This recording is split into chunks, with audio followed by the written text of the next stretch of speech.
Hello. Welcome to my channel Touching Stories. You're about to hear an amazing story about love and unexpected decisions. Enjoy watching. Nancy hated holidays and weekends. All normal people could not wait for Friday because the sweet couple, was followed by the most pleasant days of the week. And for Nancy, the upcoming weekend always carried a negative coloring. And what could be joyful and exhausting housework, seasoned with family scandals? This morning, she and her husband had already had a fight. Nancy thought of her husband as he curled up on the sofa, half opening one eye and grumbling. "What are you scrabbling around like a mouse, doing everything on purpose to poison my day off?" The man threw away the pillow he had been hugging and exhaled deeply. Nancy was doused with a cloud of cigarette fumes. She wrinkled her nose and stepped farther away. "Thought, Joe, you're going to poison the whole family someday." The man smirked. "No remedy will take you. And don't you talk to me like that. I'm having a hard time and you're going back and forth. I can't tiptoe around. I've got a lot to do. If I wait for you to sleep, I'll never get anything done." That dialogue really put Joe under a lot of stress. He couldn't stand it when his wife crossed him, and today her intransigence was especially hard on the man's nerves. With a heavy sigh, the head of the household assumed the position of a thinker, and since his head did not want to stand on its own, he had to support it with his hands. Only after gaining a stable position, he honored his wife with a long, unkind look. "You can't keep up because your hands grow from the wrong place. You walk like a somnambulist, stumbling at every step. You're a walking disaster." Nancy threw the rag with which she was dusting into the basin of water. She did it with such force that the splash reached the sofa. Joe abruptly snapped out of his thinking persona.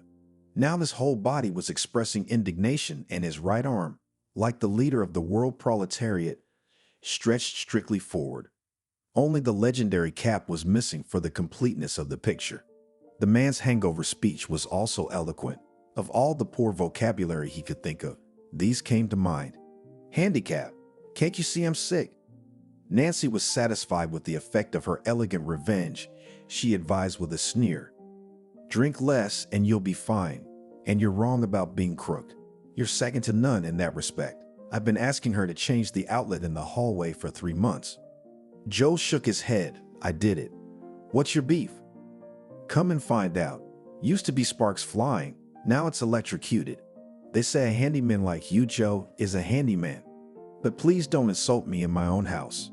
The man's voice broke into a falsetto, and his eyes sought to go beyond the orbits of his eyes. The torment of her lawful husband gave Nancy satisfaction. After the man had been reduced to the extreme degree of helplessness, the woman noisily wrung out a rag in a basin and began rubbing the furniture with fanatical fierceness. Joe watched his wife's actions for a few seconds, then shook his head vigorously, but this ill-considered action made red and purple circles swim before his eyes. This side effect of Friday's fun was due to the fact that the man had had too much to drink the night before and was now unable to maintain an upright position for more than a minute.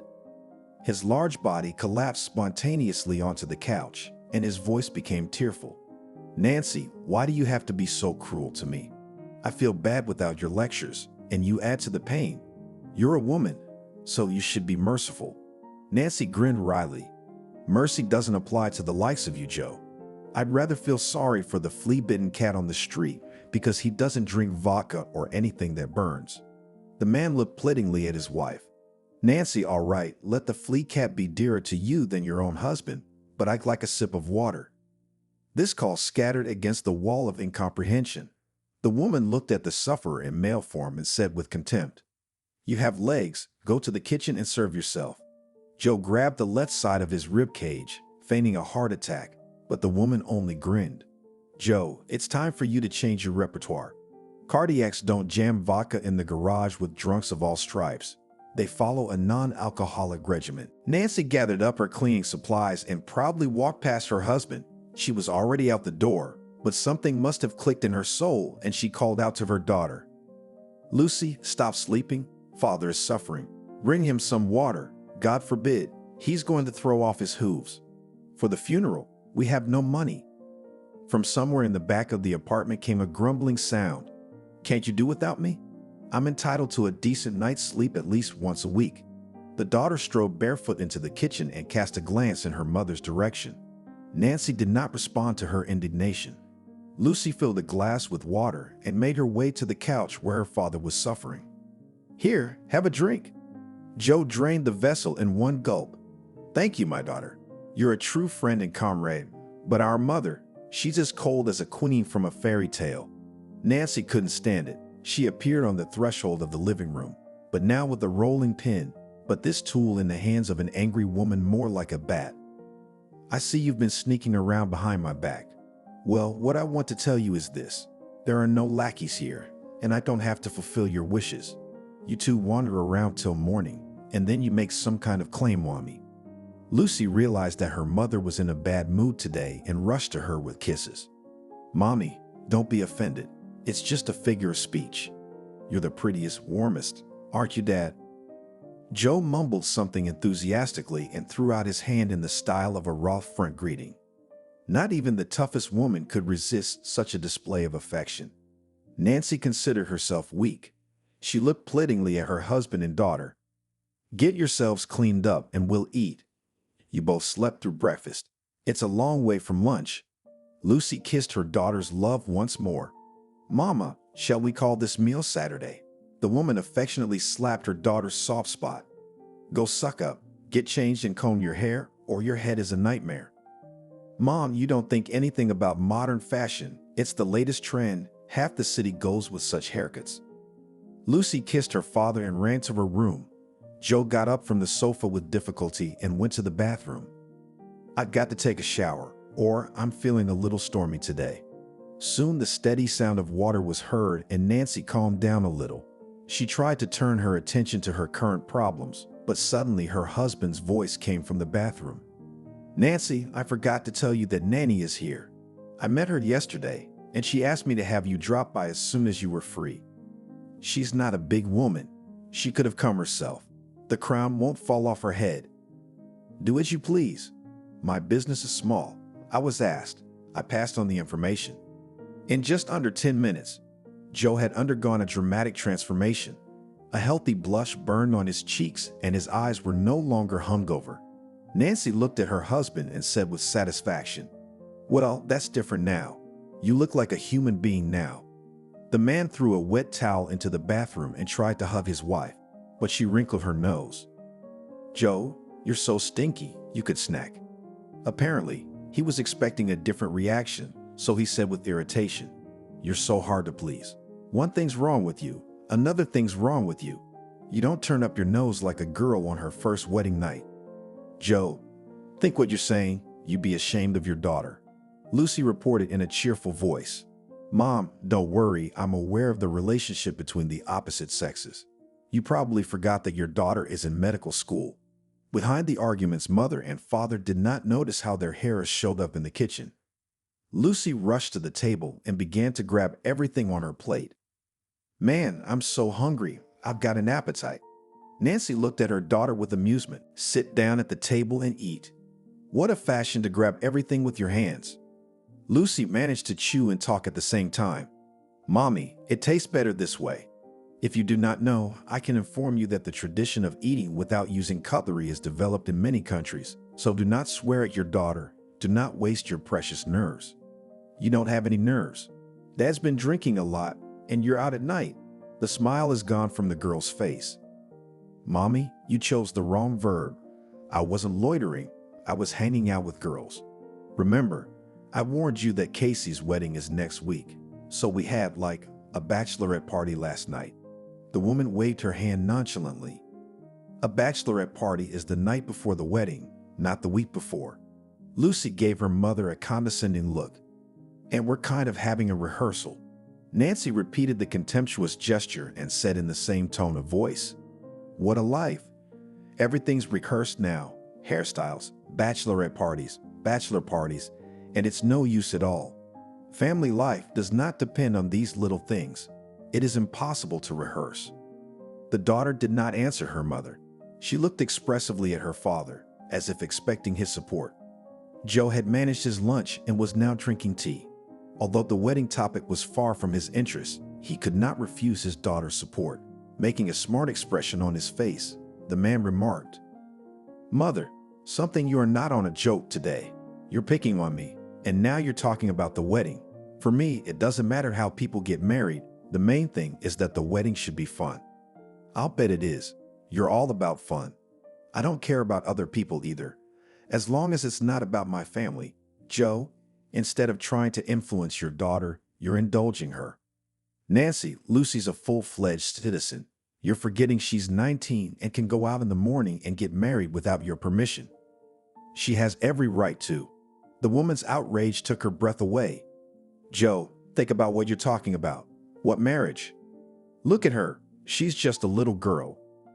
"Honey, look at yourself at that age. By the way, if memory serves, you were 19 when we went out." The man did a dance pass with his feet and smirked ambiguously, expecting a similar reaction from his wife. But Nancy threw a wry glance in his direction. "That was my biggest mistake of my life. If I hadn't rushed off to get married, I would have finished my studies, gotten a good profession, and my life would have turned out very differently." This confession made an unpleasant impression on Joe. His lips drew together in a single line, and his cheekbones set. "If I understand you correctly, you've been regretting being my wife all these 20 years.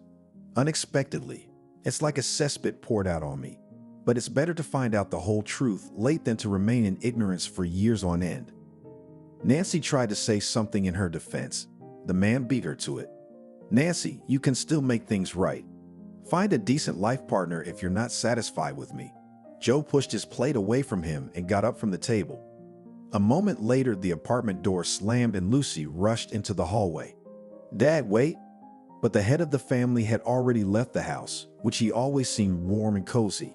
Only barely perceptible odor of male perfume hovered in the cramped room. The daughter looked reproachfully at her mother. "I don't understand why you arranged all this. Besides, you should think before you say something.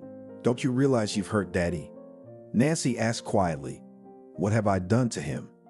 The daughter was on the verge of breaking down with her confession.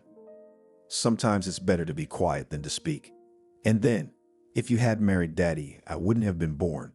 It turns out I'm in charge too, your mistake." Lowering her head with two neat ponytails, Lucy headed for the exit. Halfway out, she turned around. "Aunt Nanny is here. She asked that you stop by and see them. She has an urgent message for you." The door slammed again, and Nancy was left alone with her unhappy thoughts. She regretted having said so many nasty things to those closest to her, but the germ of doubt that had been brewing in her heart for a long time had been bothering her, especially lately. So when her daughter informed her of her girlfriend's impending wedding, this unpleasant feeling immediately reminded her of itself. The brothers were born and raised in the lost environment of the village forests. But like most young people of the post-war era, they were eager to take part in something of national importance and magnitude. The elder Tony, after serving in the army, set out to conquer the North. He dreamed of sailing the sea, but after the first 2 trips he realized that he would not make a navigator. The first failure did not deprive the enthusiast of faith in his abilities, and Tony got a job at a mining and processing plant. He found himself in this field and wrote optimistic letters to his relatives. In one of them he reported, "In a month or 2 I will get a separate apartment and marry a wonderful girl. Kathy also works at the mill as a bookkeeper. I hope that she will join our friendly family." A little later, Tony wrote that he and his young wife celebrated a noisy housewarming party. They were given a 2-chamber refrigerator from work. At that time, such a unit was the dream of all Soviet housewives. Therefore, the brother's mother was proud of her eldest son's achievements and read his letters aloud in the store. The village women oohed and ahed, envying Jennifer. "Lucky, what a good son. And he sends them money every month." Envy bit the younger brother's soul too. Anthony, too, dreamed of success and riches. True, his plans were not to go too far from his native land, and he found an interesting occupation in the regional center. After studying at a vocational school, Anthony got a job in a construction organization. He started as a simple laborer, then entered the institute by correspondence and became a site foreman. In his personal life, too, everything developed in an increasing way. Anthony married a modest girl, Alex, and a year later Nancy appeared in the family. Nancy's first childhood memories are connected with her father. Anthony would take his young daughter to a construction site, and showed her a bird's eye view of the city. Watch, daughter, and memorize how cities grow. Nancy was breathless at the panorama below. She wasn't scared at all because Daddy was there. She was very proud of her daddy, and first in kindergarten and then in school she talked to her peers. My daddy has the most important profession in the world. When I grow up, like him, I will also build cities. Parents condescended to the plans of a young daughter, but did not yet interfere in them. Only when the girl became older, her father began to make attempts to reorient her. Nancy, there are so many other very interesting things to do. You're a girl, you'd better choose a quieter profession. You could be a nurse like Mom. It's a very respectable profession. You'll always be clean, warm, and in a white coat. Hearing such speeches of her husband, Alex was indignant. Anthony, why do you advise the child what you do not have the slightest idea about? Medicine is only at first glance an angelic field, but in reality, there is everyday suffering and death, so don't get ahead of yourself. The time will come, and Nancy will find her own thing to do. There's your brother, his wife. They're very well off, rolling in the dough. They got a big apartment and a car. They can afford things other people can't even dream of. Nancy listened to her parents' arguments and memorized. She knew about the existence of relatives, but she had seen them only once. The girl was in the 3rd grade when Uncle Tony, along with his wife and young daughter, came to visit them for 2 days. The father's brother was very cheerful, joked a lot. Life is like a weather forecast. Everything comes true exactly, but at a different time. In fact, Uncle Tony had a saying for every occasion. Nancy remembered only one of them for the rest of her life. If we imagine that an ordinary gymnasium, this school of magicians, then all students by performance can be divided into 3 categories: magicians, and oaks, sorcerers. The girl laughed at this caustic definition, because in their class there were only oaks, sorcerers. She decided to share her findings with Nanny, Uncle Tony's daughter. Although her cousin was a full 2 years younger than Nancy, she knew more than she ever dreamed. Nanny couldn't sit in one place for a minute, and she kept nagging Nancy. "What are we doing here? Let's go out. You must have friends." Nancy answered readily, "I have friends in the yard, at school, but your mom looks at us like that. Don't mind her. She always looks that way because she doesn't trust anyone." Indeed, Aunt Kathy was the exact opposite of her husband. She was always silent and sighed unhappily. When, after much persuasion, Nancy decided to take her cousin out into the world, Kathy was rude, not to her daughter, but to Nancy. "If you have an itch in one place, go for a walk, and Nancy has no business in the yard," Nancy cried with resentment. Anthony resolutely stood up for his daughter. "Kathy, what's the matter? Why did you attack Nancy? You know, it's not customary in our family to yell at children, let alone humiliate them." Aunt Kathy wrinkled her nose. "I've already noticed you've got a lot of chaos going on here. Everyone does what's on their mind. Our family rules are a little different." Auntie was about to share her experience of proper family life, but her husband cooled her dust. Trying to restrain himself, Tony made remarks to his wife. "Kathy, you probably forgot that we are guests, which means that you should not stick with your charter in someone else's monastery." Nanny's mother blushed with indignation and began point blank to prove her husband right. "What did I say that was so special?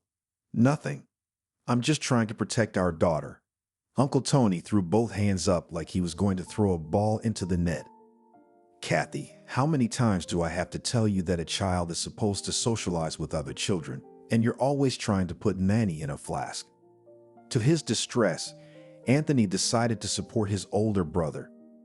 "Really, Katie, you have nothing to fear. In our house live decent people, and the girls are not threatened in the yard clean." With the same squeamish expression on his face, objected to the owner of the house. "I saw these decent people yesterday. Some of them are playing dominoes, and others are thinking in the bushes for 2. I can imagine what kind of kids grow up with parents like that. Our daughter is not suitable for such company." At the end of this tirade, Kathy grabbed Nanny by the arm and dragged her stubborn daughter into the room the owners had given to the relatives. From there, the woman shouted in a polite voice, "Tony, we're going home tomorrow." Tony became uncomfortable with his wife's behavior.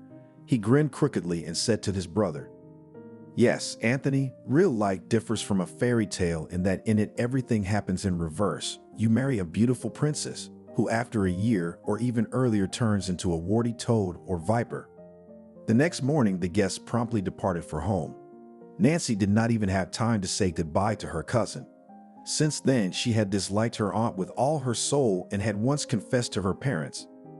Nanny is nice and Uncle Tony is nice too, but Aunt Kathy is a very bad person. If she comes to visit us again, I won't let her in the apartment.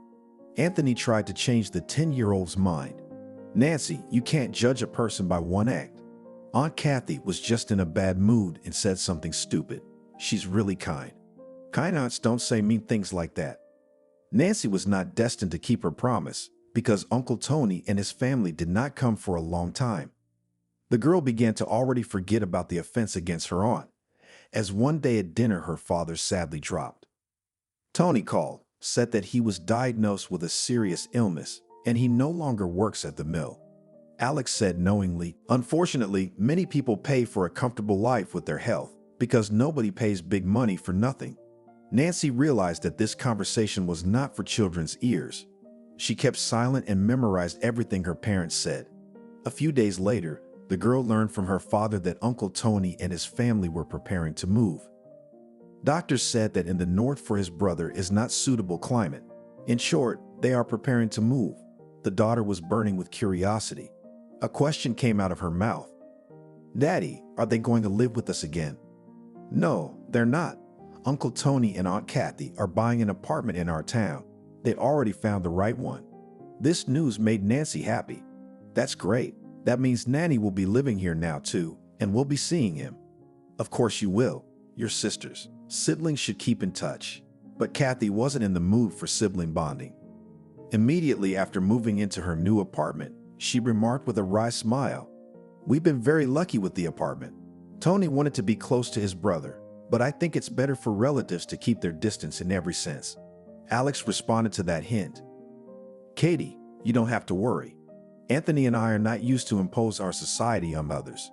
But our house is always open to guests, so you can come to us at any time of the day, even at night." Kathy only tightened her lips and flashed her eyes because Nancy's mom had caught her off guard with her suggestion. Despite his wife's prejudice against his brother's family, Tony saw Anthony regularly. They visited the old boys in the village together and involved their daughters in such activities. Kathy tried her best to prevent such meetings. At times, she even went to provocation. But it is known that any obstacle only hardens the character and friendship between the sisters. Despite Nanny's mother's tricks, the only thing that united the two families was worry for her older brother. The change of climate did not improve Tony's health. He slowly faded away before the eyes of his relatives. Alex, through doctors she knew, tried to arrange for her husband's brother to consult specialists in famous clinics. But even the most renowned luminaries of medicine were throwing up their hands. Unfortunately, the process is neglected and it is almost impossible to fix anything. Tony died when he was only 47 years old. Nanny suffered the death of her father as the main tragedy of her life. For Nancy, it was also the first serious loss, because she loved her kind and cheerful uncle, who had a joke for every occasion. It was the short and very apt sayings that were most memorable. Trying to calm the crying Nanny, she repeated time after time, "Life is like a holiday, and on holidays you can't work. Such days you should have fun." The cousin surprised Nancy. "What are you babbling under your breath? I just remembered your dad's favorite expression about life holidays. I think he would tell you now, Nanny, to stop crying." Nanny looked at Nancy in disbelief. "You think he'd say that? Surely you can even consider that he's giving you that order through me. You know, my mom says that everyone who dies goes up into the sky and watches their loved ones from there." Nanny froze with her mouth open. She must have been in a state of prostration for a minute, and then she jumped outside. There she stared up at the starry sky for a long time. Nancy realized that her younger sister believed this mystical story about the soul of the dead. The older sister's hunch was confirmed a few days later. Nanny showed up at their house Sunday afternoon early in the morning. The girl was excited and her eyes were burning. When she and Nancy were alone, she mumbled mysteriously, "You were right. They all live in heaven." Nancy darted her eyes out in bewilderment. Who are they? Nanny sighed eloquently. Who those who died? You were the one who told me. Have you forgotten? Nancy remembered a recent conversation. Oh, that's what you mean. And how did you find out this? Nancy became a little creepy because her sister's eyes were somehow fierce. Nanny moved closer to her sister and switched to a whisper. I dreamed about Daddy today, but it wasn't like a dream, it was real. Daddy told me it was very nice where he is now. Nancy asked. I hope you didn't tell your mom about your dream. She'd drag me straight to a shrink if I told her that. Let's keep it our little secret. It's a deal. Nanny looked at Nancy like she discovered the secret to eternal life or something. Childish maximalism, that's the way it is. Nancy could not deny her sister such a small thing. The common grief brought the girls even closer together, and Nancy paid less attention to her mother's perpetual nagging. By the time she graduated from high school, there was almost nothing to do with her parents. Nanny lived her own active life and made very bold plans for the future. Plans she shared only with her cousin. Her own mother was in complete ignorance. After the death of her husband, Kathy had completely withdrawn into herself, and even the affairs of her only daughter were of little interest to her. Not to mention the events that were unfolding across the country. The apartment was unaccustomedly quiet, and only the clock ticked measuredly on the wall. Nancy shivered at the unpleasant sensation of discomfort. Now she was sorry she had said such nonsense to her husband and her daughter. Emotions burst out, and the woman said in a low voice, Amazing things are happening in this world. Unnoticeably, I turned into an exact copy of Aunt Kathy, became just as angry. Can people change so drastically? What's wrong with me? I wasn't like this, wasn't or just didn't notice? The woman didn't even try to find an answer to this question, because she knew it well, but she was afraid to say it out loud. She reluctantly began to clean up, but the youthful memories came flooding back with renewed vigor. She could no longer resist the urge to see her sister, and Nancy began to pack hurriedly. It was necessary to get some air, some distraction, and the bad thoughts would be out of her head at last. I'm going to see my own sister. Nanny's been a bloody mess, but she and I had some great moments. 20 years have flashed by imperceptibly, and during this time a lot has happened in a series of different events.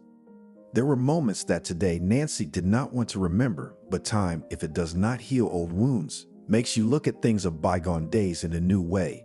Such were some of the thoughts in the 40-year-old woman's mind as she rode the bus to her aunt's neighborhood. Kathy bore her widowhood with resilience and even a sense of pride.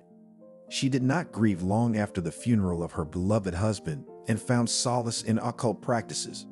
In the late 90s, many were obsessed with fortune-telling on tarot cards, astrological forecasts on the stars, and other hoaxes. Nanny's mother was not just interested in such trends, she studied them thoroughly. Her aunt did not even try to hide from her daughter where she'd disappear in the evenings. Nanny was horrified when she learned everything and immediately ran to her relatives. Uncle Anthony, Aunt Alex, help. I'm really scared for my mom. She goes to some very questionable events, and strange people I've never seen before started coming to our house. Anthony made a promise to his niece. You don't get depressed prematurely. It's not as bad as they make it out to be. But I'll be sure to drop by the other day. The man wanted to make an appointment with his sister-in-law by phone, but Kathy wouldn't pick up. So he went to the widow's house. The woman did not open the door for a long time, and when the guest was about to leave, he heard signs of life from behind the massive door in the form of shuffling footsteps and mumbling. Then the door opened slightly, but a chain prevented the guest from crossing the threshold. The hostess did not waste time in greeting, but asked sternly at once, Why have you come? Kathy, it's me, Anthony. You didn't recognize me. Recognized? What's the matter? We need to talk. I have nothing to talk to you about. Tony, no, and there's nothing to do with us anymore. The woman tried to close the door, but Anthony got his foot in the doorway. Kathy, wait, I wanted to talk to you about Nanny. She's my niece, and I care about her. The woman hissed snakily. The guest was not even on a joke frightened, thinking that this viper in human form will now release its poisonous sting. But instead of that tool, Kathy used words. My nanny has someone to take care of her, so we don't need your help, kinfolk. And Anthony, you better get out of here and don't come back. I don't want to see you. Not you, not your wife, Not your restless Nancy. She's always leading my daughter astray. And one day I'm going to have to take action against her bad influence." Again, there was a threatening hiss in his daughter-in-law's voice, and Anthony withdrew his foot. The door slammed in his face, and he stood on the landing for some time, thinking over his relative's last words. At home, the head of the family told his wife in detail about his visit, and finally added, "Alex, you will not believe it, but for the first time in my life, I experienced a panic horror of Katie, something so demonic, and honestly, I don't want to see her anymore." Alex laughed. "Anthony, you're a man. Don't hammer it up. Don't fill your head with this stuff. Only highly suggestible people can believe in witchcraft and fortune-telling. But you are an educated man." Anthony thought for a long time before answering. "Alex, well, you will not deny that conspiracies and curses work. The men at work told stories that gave me the creeps." Nancy decided to add her weighty word, "Mom." "That is right, because magic rituals do work. It all depends on who's doing them. Nanny told me something that takes my breath away too." Alex hugged her husband and daughter. "My darlings, you're making fears of yourselves. We have rumors like that in the hospital too, and sometimes we hear worse stories. I can assure you that there is no scientific proof that magic works, white or black. It's all the same." Nancy exclaimed. "But something is coming true. It's pure coincidence. A person's life is full of different events, so coincidence is not uncommon. But for some reason we try to explain such facts with mysticism." Nancy wanted very much to believe her mother, but all subsequent events convinced her that coincidences do not happen. Only a few days had passed since Tony's fateful visit to his brother's widow, and Nancy showed up at their house by herself, late at night with a suitcase. It wasn't hard to guess from the girl's reddened eyes that she had been crying. Alex rushed to her niece. "Nanny, what happened? You don't look like yourself." Nanny burst into tears in the hallway. "No more strength," Lucy tolerated. "Mom has gone completely crazy. She let a whole bunch of strangers into the apartment. She says they're the best magicians in the country. They're here for a contest, and my mom volunteered to let them stay in our apartment for free." Anthony said excitedly, "Maybe I shouldn't have left my mom with suspicious people." The niece hotly objected. "Uncle Anthony, what can I, a schoolgirl, do? I told her that I would stay with you until these people get out of our house. They're pretty harmless, except for one. Her name is Annabelle. She's all black and her eyes are black." She stared at me. I almost fainted when she said in an afterlife voice that my future was gilded and would fly away like a husk of seed. My knees buckled in an instant. My mom went after that aunt for asking questions, and I packed my bags and came to you. And you did the right thing. You don't want that Annabelle to jinx you." Nancy took her sister's suitcase and led her guest into the little room where she had long ago set up a girlish realm for herself. As the subject was a popular one, the girls continued to discuss it. Nancy's parents, too, were excited by the unexpected appearance of their niece. Anthony had time before dinner to find out the meaning of an obscure word, so he began the evening meal with a moment of enlightenment. "I've looked through the encyclopedia and found out that Annabelle in Spanish means seeing the future. It turns out that your mom's guests are fortune tellers." Nanny felt protected in the circle of relatives.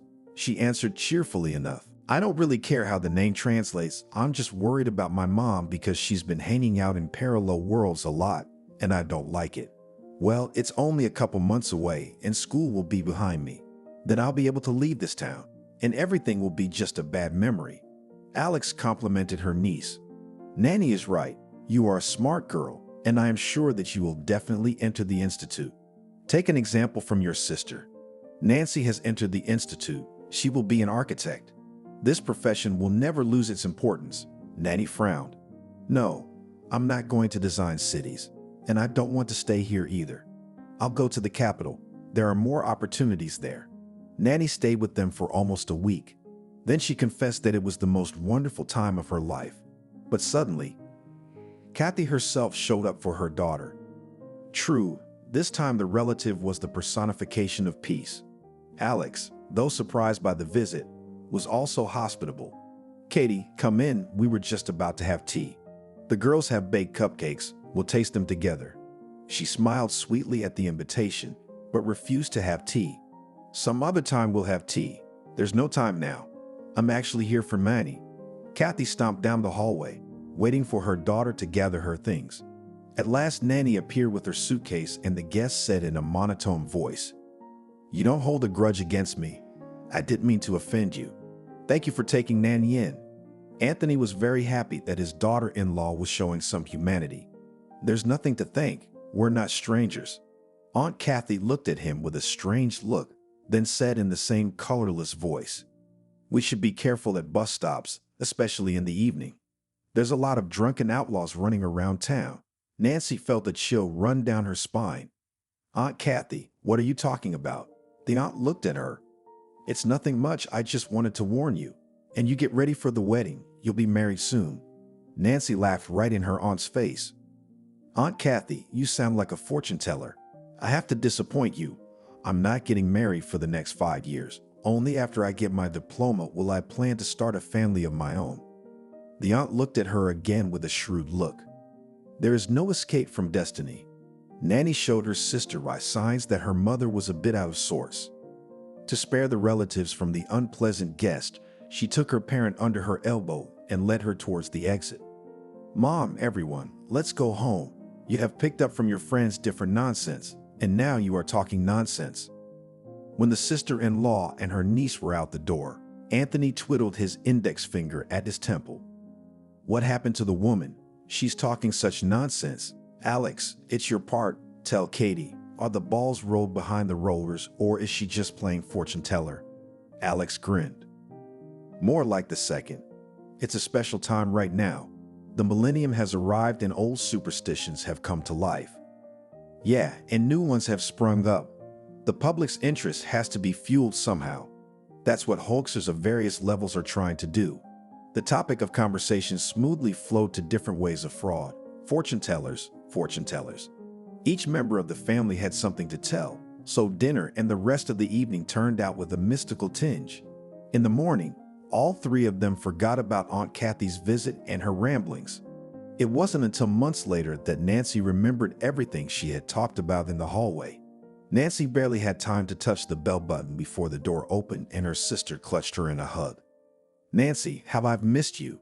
You have no idea how long it's been since I've seen you. Probably 5 or 6.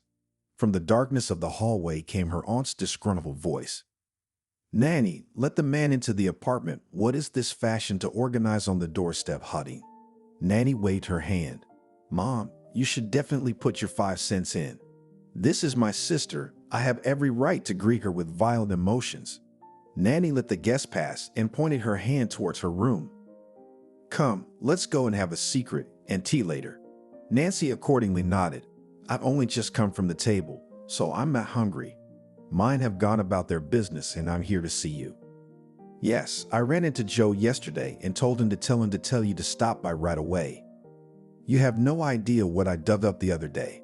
Probably some kind of crazy wedding script." "No, you didn't." Nanny closed the door tightly and winked at her sister. "Mom's gotten very inquisitive in her old age, and I caught her in the act a few times."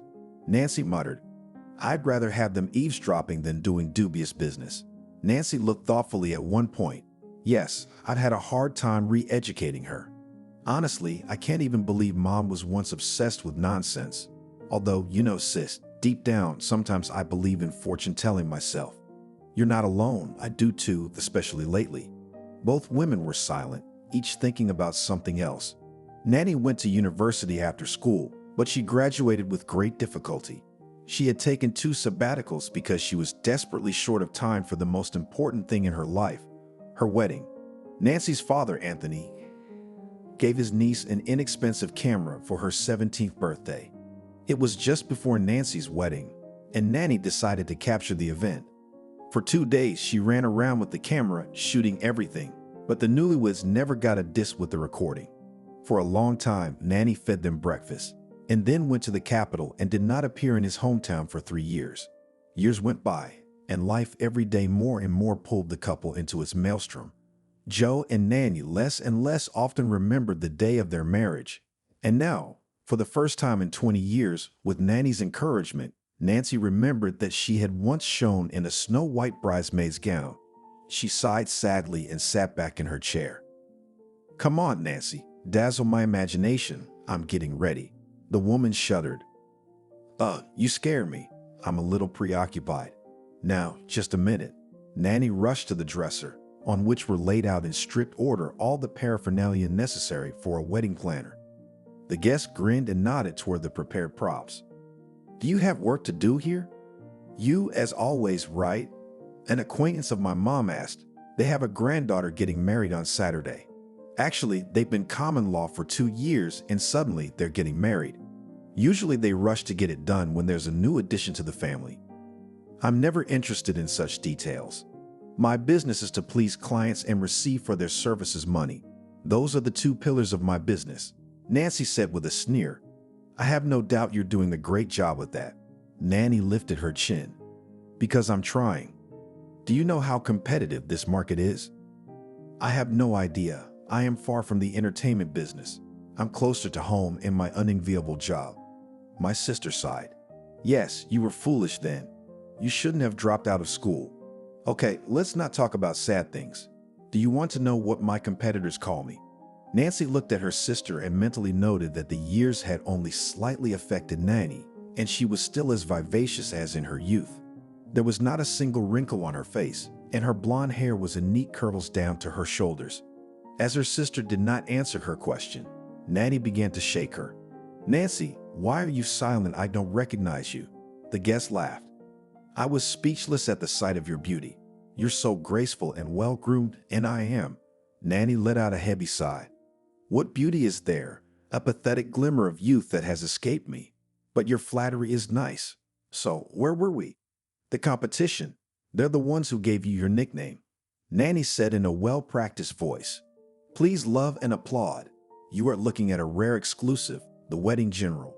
Nancy clapped her hands. "You know, sister, there's something to it.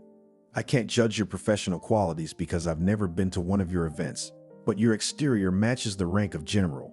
And that's what I mean. I've been in this business for almost 20 years. I love making people happy. Too bad most of the time that happiness is fleeting." "That's true." There were suspicious noises outside the door. Nanny stopped talking. The guest looked fearfully at her cousin.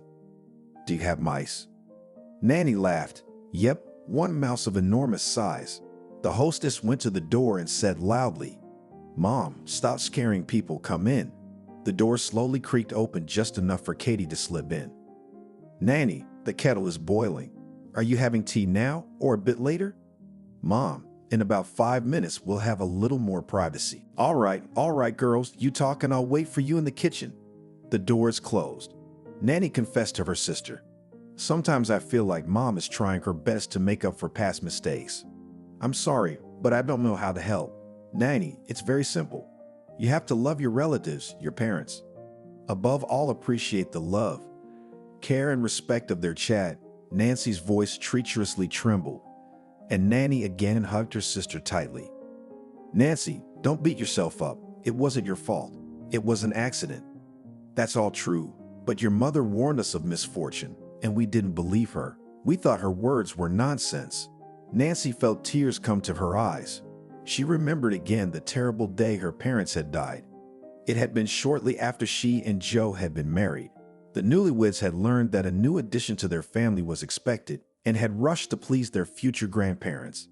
Anthony, older than the established tradition, decided to celebrate this event and invited his wife to dinner at a restaurant. "Alex, who knows, maybe this is the last time fate gives us such an opportunity. The grandchildren will come, and you and I will get stuck in troubles. Hey, young people, are you en route?" Nancy had been suffering from toxemia since the first weeks of her pregnancy, and the thought of going to a diner made her nauseous. "No, Dad, I'd better abstain or I'll ruin your evening."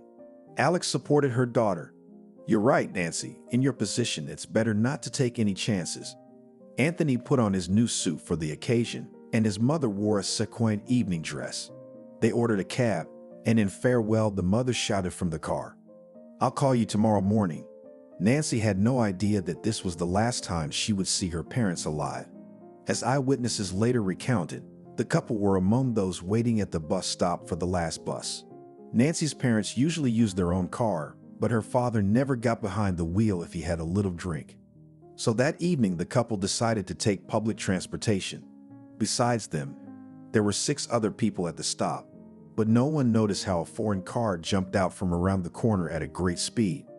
Everything happened in a split second, and the silence of the night was broken by the screams of the victims of the drunken inadequate. Nancy's parents were at the epicenter of the accident and both died on the spot. It was a terrible blow. If it weren't for Nancy probably wouldn't have recovered from that tragedy. Strangely, after the deaths of her late husband's relatives, Kathy had permanently abandoned her fascination with otherworldly practices. Nanny was still also hugging her sister by the shoulders. Nancy stroked her arm. "Thank you for everything. Why are you thanking me all of a sudden? We're not breaking up." "No, it just came to me. It happens to me all the time. I work so hard at other people's weddings too. Sometimes I have to turn myself inside out to get the damn fee in full." Now you know what a demanding client went. You sign a contract where everything is laid out, and some particularly zealous characters begin to say the shortcomings. About 2 years ago, I had such a case that one super-duper dad rejected my script. The man found several games with guests offensive, and he himself, without warning, reduced the amount of the fee. I didn't know that happened, and how did it end? I'm not the kind of guy who can get screwed over with impunity. That jerk still paid me for moral damage, but I've got a lot of nerves. "Nanny, you're really good. A real general," a woman corrected. "Wedding general. Speaking of birds, we've been talking and forgetting about the main thing." "That's right. You were going to surprise me with something." "Yeah, I'll get right on it. Just be patient and you'll be in for a surprise." Nanny started fiddling with the equipment. She accompanied this process with exclamations. "What a horror! It's all covered with dust. The equipment doesn't like such carelessness. We'll have to rectify the situation immediately." Nancy remembered how her younger sister had also worked wonders in her childhood, for which she'd been punished by her parents. And she wanted to help Nancy. "Maybe I could be useful to you. You know, my Lucy is very advanced in technique and has taught me something." Turning around, her sister said cheerfully, "Thank you, I'll do it myself. The thing is, it's an old tape, and you can only watch it on an old player. I can't get my hands on it to get my archive in order." Nanny fiddled with the equipment for another 5 minutes, but her efforts were successful. Something inside the unit buzzed powerfully, and the TV screen showed a splash screen. "Nancy and Joe together forever. The sound is a little bad, so we'll be watching a silent movie tonight." Both women held their breath and stared at the screen. They didn't notice Kathy silently enter the room again. The moment the bride, that is, Nancy from the past, tried to brush away tears of happiness with her hand in white gloves, the symbolic bouquet fell to the floor. Nanny mother said very clearly, "Bad omen, for bad luck it is." Nancy flinched and looked at her aunt. Nanny swooped down on her mother. "Mother, you're like Hamlet's father's shadow walking around the apartment. You could have knocked." The old woman excused herself. "You said 5 minutes, but it's been half an hour. The kettle is cold." "It's all right. We're in no hurry." Kathy wandered into the kitchen muttering to herself, "I don't know how to please them all." A disgruntled Nancy asked in a shaky voice, "Nanny, can't we have enough movies for tonight?" "Wait, that's the most important thing I haven't seen. Just a minute of patience." "Don't." I remember the moment when my bouquet fell and was picked up by a woman I didn't know. She said something else to me, but I couldn't make it out, and I didn't feel comfortable asking again. Nanny clicked the keys and the machine buzzed loudly again. The guest with the flamboyant appearance first held out the bouquet to the bridesmaid, but immediately changed her mind. Her lips moved, and Nancy heard distinctly, "It's not your destiny. You didn't cut down your own tree." White streaks ran across the screen, some replaced by pictures of wedding fun. The guest whispered, "That's creepy, and that's exactly what you wanted to surprise me with." Nanny smirked smugly. "Not really. There's nothing surprising about any of this. I know from experience that brides often drop or forget their bouquet. The oddity is different. The lady in black is the same Annabelle, the soothsayer, Aunt Kathy's friend." "Yeah, but I have no idea how this messenger from hell ended up at your wedding." "I have no idea either. That fact came as a real shock. Images from the past and images of people who were no longer alive began to flash before her eyes." Nancy remained in shock for some time, and Nanny became worried. "Nancy, why are you so excited? Let's go and have a cup of tea and you'll feel better right away." No, I don't feel like anything. Nanny, do you know where Annabelle is? Sister stared. I have no idea. But why do you need her? Look, don't worry about it. It's over and done with. If I'd known that movie would make such an impression on you, I wouldn't have shown it to you. Nancy got up abruptly. I'm going to go. I need to be alone for a while. Nanny, making no secret of her resentment, muttered. And the tea. Mother's been working hard. She's already made it. Nanny, don't be offended. Next time we'll have tea. Nancy, I don't understand why you're making such a fuss. There's nothing you can do about it. Why should I? You have a perfectly happy family. It's safe to say you had a good life. Yeah, you could say that or you could say that. I have a favor to ask you. If you can't, find out about this fortune teller. Nancy was greeted by a ringing silence in the family home. Her heart was empty, and there was nothing she wanted to do. The woman went into the bedroom and stood in front of the large mirror. She asked her reflection, "Well, how happy are you, Nancy?" And she cried because she knew the answer to that question. She was no longer surprised that for the second time in one day she had to mentally answer it. She was surprised at something else. Why exactly now fate had made such an abrupt reversal? Nancy's period of reflection after graduation was short-lived. She realized that she was still more attracted to architecture in the classical sense of the term. The girl thought her father would be happy to hear about her decision, but Anthony cautiously asked, "Nancy, confess, did you really choose this institute out of heart or for principle?" "Dad, how could you think that about me? You know that I've been dreaming since I was a child." The father interrupted his daughter. Childhood dreams and adulthood are not the same thing. Dreams most often turn to dust and one realizes that one has fallen into one's own trap. I hate to see my daughter in such a trap, but if it's a reasonable choice, I'm only happy for you. Nancy assured her father. "Dad, it's a smart choice. I do want to be an architect, and it's a decision I made quite deliberately." At this point, the discussion of their daughter's future was over, and the parents never brought up the subject again. Despite the big competition, Nancy entered the university from the first time. She was also lucky in that she was enrolled in budgetary education. The young girl's imagination of the future seemed full of grandiose affairs. About meetings with guys, she then did not think, because she considered the main goal of study. Together with her in the same institute entered the girl who studied with her in school. Only Adele graduated a year earlier. Nancy, an acquaintance, was very happy to meet Nancy in the institute corridor.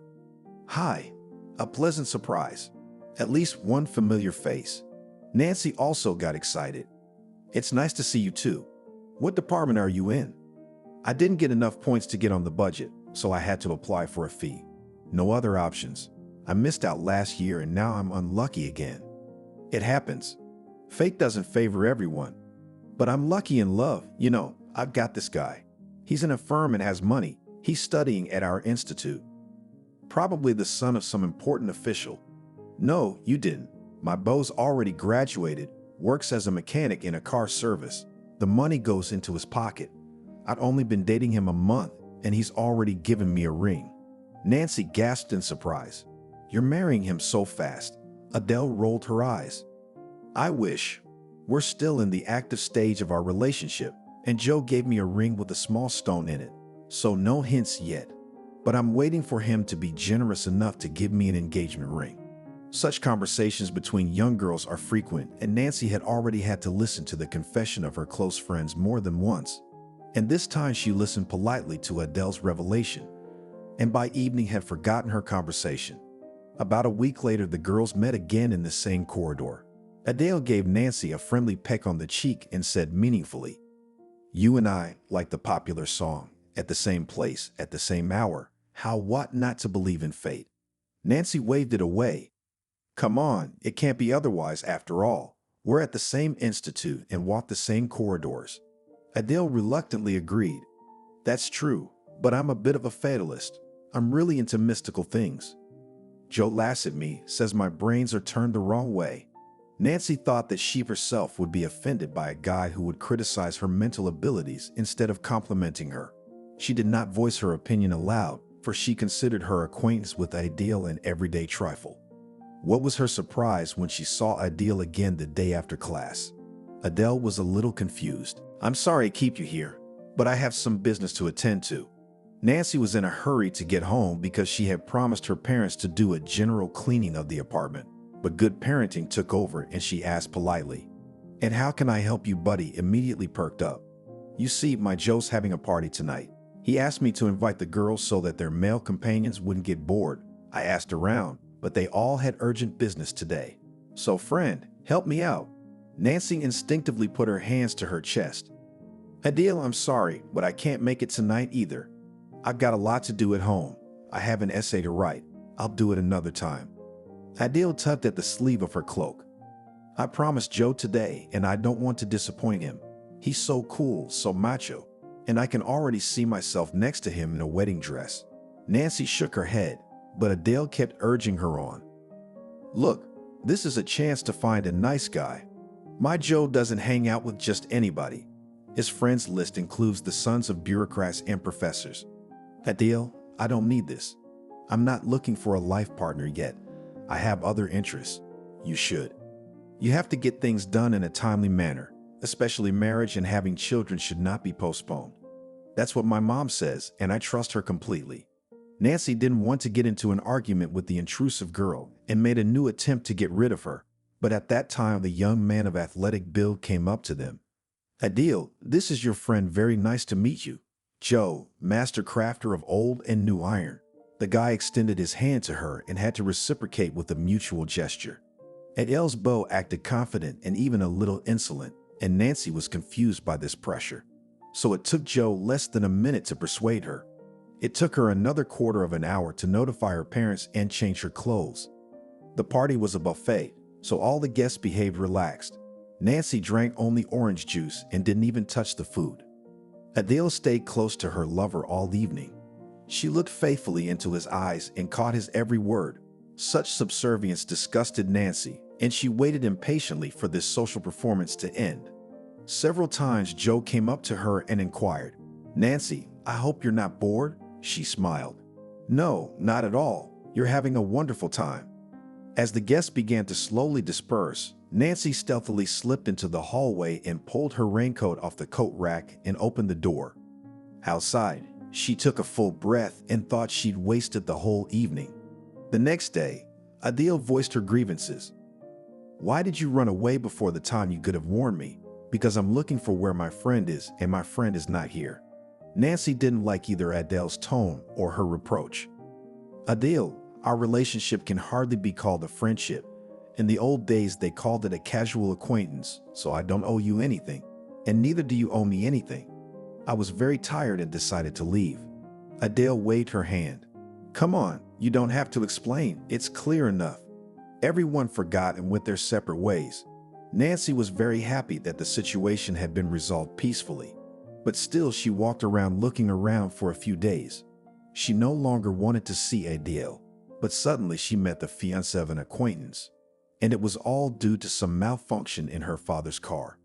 Anthony had been complaining about the problem for a long time, but he hadn't had time to stop by the car service. And one morning, when they wanted to go to the village, the car did not want to start. The men sighed in doom. "That's it, my car's going to have to be repaired." Anthony called his good friend, and he promised to pull him to the nearest service station. "Anthony, there are such masters there. They will put the car on wheels by evening.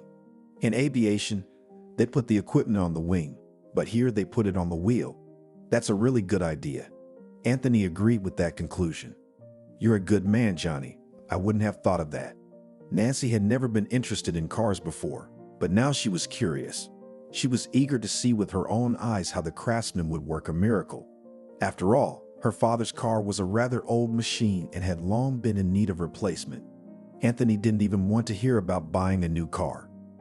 "My baby has not yet exhausted its resource. It is still capable of much." What a pile of rusted parts can do, father didn't say, but his daughter believed him. That day, she decided to support her father too. "Dad, can I come with you?" Anthony was surprised. "And what are you going to do there?" "A car service is not a beauty salon. There's nothing interesting there for a young girl. So what, I'll just see how scrap metal is transformed into a workable unit." "If that's the case, let's go." The master who was to perform the miraculous transformation before her eyes turned out to be Joe. The young man recognized her at once and was very pleased. "Nancy, what brings you here?" "Well, Dad's car won't work." "It's all right. We'll take a look and determine the cause of your machine's disobedience, and then we'll fix it." Anthony was surprised that his daughter knew the master recommended to him by an acquaintance. Trying not to attract attention, he whispered to his daughter, "Nancy, I didn't realize you had such helpful friends." The girl also answered in a whisper, "Dad, Joe is not my friend. He is Adele's fiancé. You remember? I told you about the girl from our school. We are in the institute together. Only she is in the economics department." He made an affirming noise. "Well, yes, something I recall. I think her father once worked in my brigade, but he was not satisfied with the salary, and he moved to the public utilities." "Yeah, that's right, him." While the daughter and father were discussing mutual acquaintances, the car service workers promptly made a diagnosis and began to fix the problem. Joe was pleased and informed the customers. "It could have been worse, but nothing serious. So in an hour or more your car will be on the road." Anthony was glad to hear from the foreman not so much a reassuring prognosis as an affectionate nickname, which he always used when it came to this car. He gave Joe's hand a long shake. "Thank you for your understanding. It's a pleasure to be the one to take on the task of repairing my car. It is rare to find such competent professionals among the young people today." Joe smiled at the praise and kept his eyes on the client's daughter. When the car was completely ready, the master offered Anthony to check the performance of the vehicle. The father sat down in the driver's seat and lost sight of his daughter for a while. Only later did Nancy realize that Joe had in this innocuous way eliminated the father of the girl with whom he needed to speak privately. "Young man," he said without further preamble. "Nancy, after that night I can't find a place to be." The girl did not understand what the guy, who by all indications did not lack female company, was getting at. "You're sick." Joe squinted his eyes. "I guess you could call my condition an illness. Your image haunts me night and day. I don't know what to do about it." "You're joking, and I thought you had a real health problem. My mom works at the hospital. She could help you get checked out." "Thank you. I'll definitely take advantage of this unique opportunity, but a little later. But right now, I'd like to ask you for a small favor." Nancy had a responsive heart, and she prepared to listen to the guy's request. She even thought that Joe would ask her to pass something along in Adele's words, but what he said instantly made the blood rush to her face. "Nancy, I'd like to meet you. We could go to a movie or take a walk in the park. How would you like that?" The girl was confused. Joe guessed what was confusing Nancy. "If you mean a deal, we have nothing in common, absolutely nothing. She and I had a nice time together. That's all." Nancy remembered Adele proudly showing her Joe's gift. At the same time, Adele had acted arrogantly, as if she were the most attractive girl on the entire planet. Nancy had wanted to rub her nose in that snooty girl's nose from day one and had quickly realized that the most effective way to do that was to steal Adele's fiancé. Nancy lowered her eyes languidly, barely audible. "I don't mind going out with you." Nancy didn't think her love would take a whirl after her first romantic encounter with Joe, and after just a few days, she was already catching every word he said. Joe gave her an engagement ring 3 months later, and Nancy immediately agreed to become his wife. When Adele learned that her friend had literally stolen her fiancé from under her nose, she wished her, "One day you'll choke on someone else's happiness. My only wish is that it happens as soon as possible." Adele was not among the guests at their wedding. Nancy did not meet her later, because after marriage her life changed dramatically. First, her parents died tragically, and then a cute little girl named Lucy was born. The young mother had to leave her studies at the institute and devote herself to her family, but she made this choice without regret. Only years later, she began to think more and more often. It could have been different if you hadn't dropped out or married another guy. The sun had been pouring down mercilessly since early this morning, and the air conditioners in the beauty parlor were running at full blast, so Annabelle enjoyed the invigorating coolness. She was lazily flipping through the latest issue of a fashion magazine, waiting for her turn to see Bethy. Only Betty knew how to turn the latest dunce into a real beauty, and Annabelle treasured her friendship with her. She glanced at her watch and picked up another magazine from the stack. Thoughts flowed slowly through her head like boats in a pond, and Annabelle calmed them slowly. She was happy with everything and the way her life had turned out and the craft that brought in a steady income. Betty showed herself in the waiting room and said in a sweet voice, "Oh, you're here already. Now, if you'll just bear with me for a minute, I'll dry the client off a bit and invite you in." Annabelle waved her hand condescendingly. "Don't worry, Betty. Such a divine coolness, I am ready to sit for hours. I'm very glad you feel comfortable with us." Betty skulked behind the partition. When the Creator had distributed his gifts to the Earthlings, he had obviously not noticed little Annabelle, so she had gotten practically nothing except an inventive mind. The unique ability of the ugly girl manifested itself already in kindergarten, and the teachers were surprised. "Wow, so ugly, but so smart. Probably will become a scientist when she grows up." Annabelle's parents did not bother to take care of their daughter. They constantly argued, and the girl was thrown like a ball from one old man to another. But since Annabelle was an unusual child, she liked this way of life. Then the parents parted for good, and the girl was sent to be raised by her grandmother, who lived on an abandoned farm. Annabelle still does not know who the old woman was a relative. Her real name also forever remained a mystery, because the grandmother was called simply and understandably. The old woman did not take offense at this attitude, cheerfully saying, "Let them call me even a stump, as long as they paid me money." Annabelle heard from the villagers that she was a hereditary sorceress. Sometimes when her grandmother was in a good or cheerful mood, Annabelle would help her.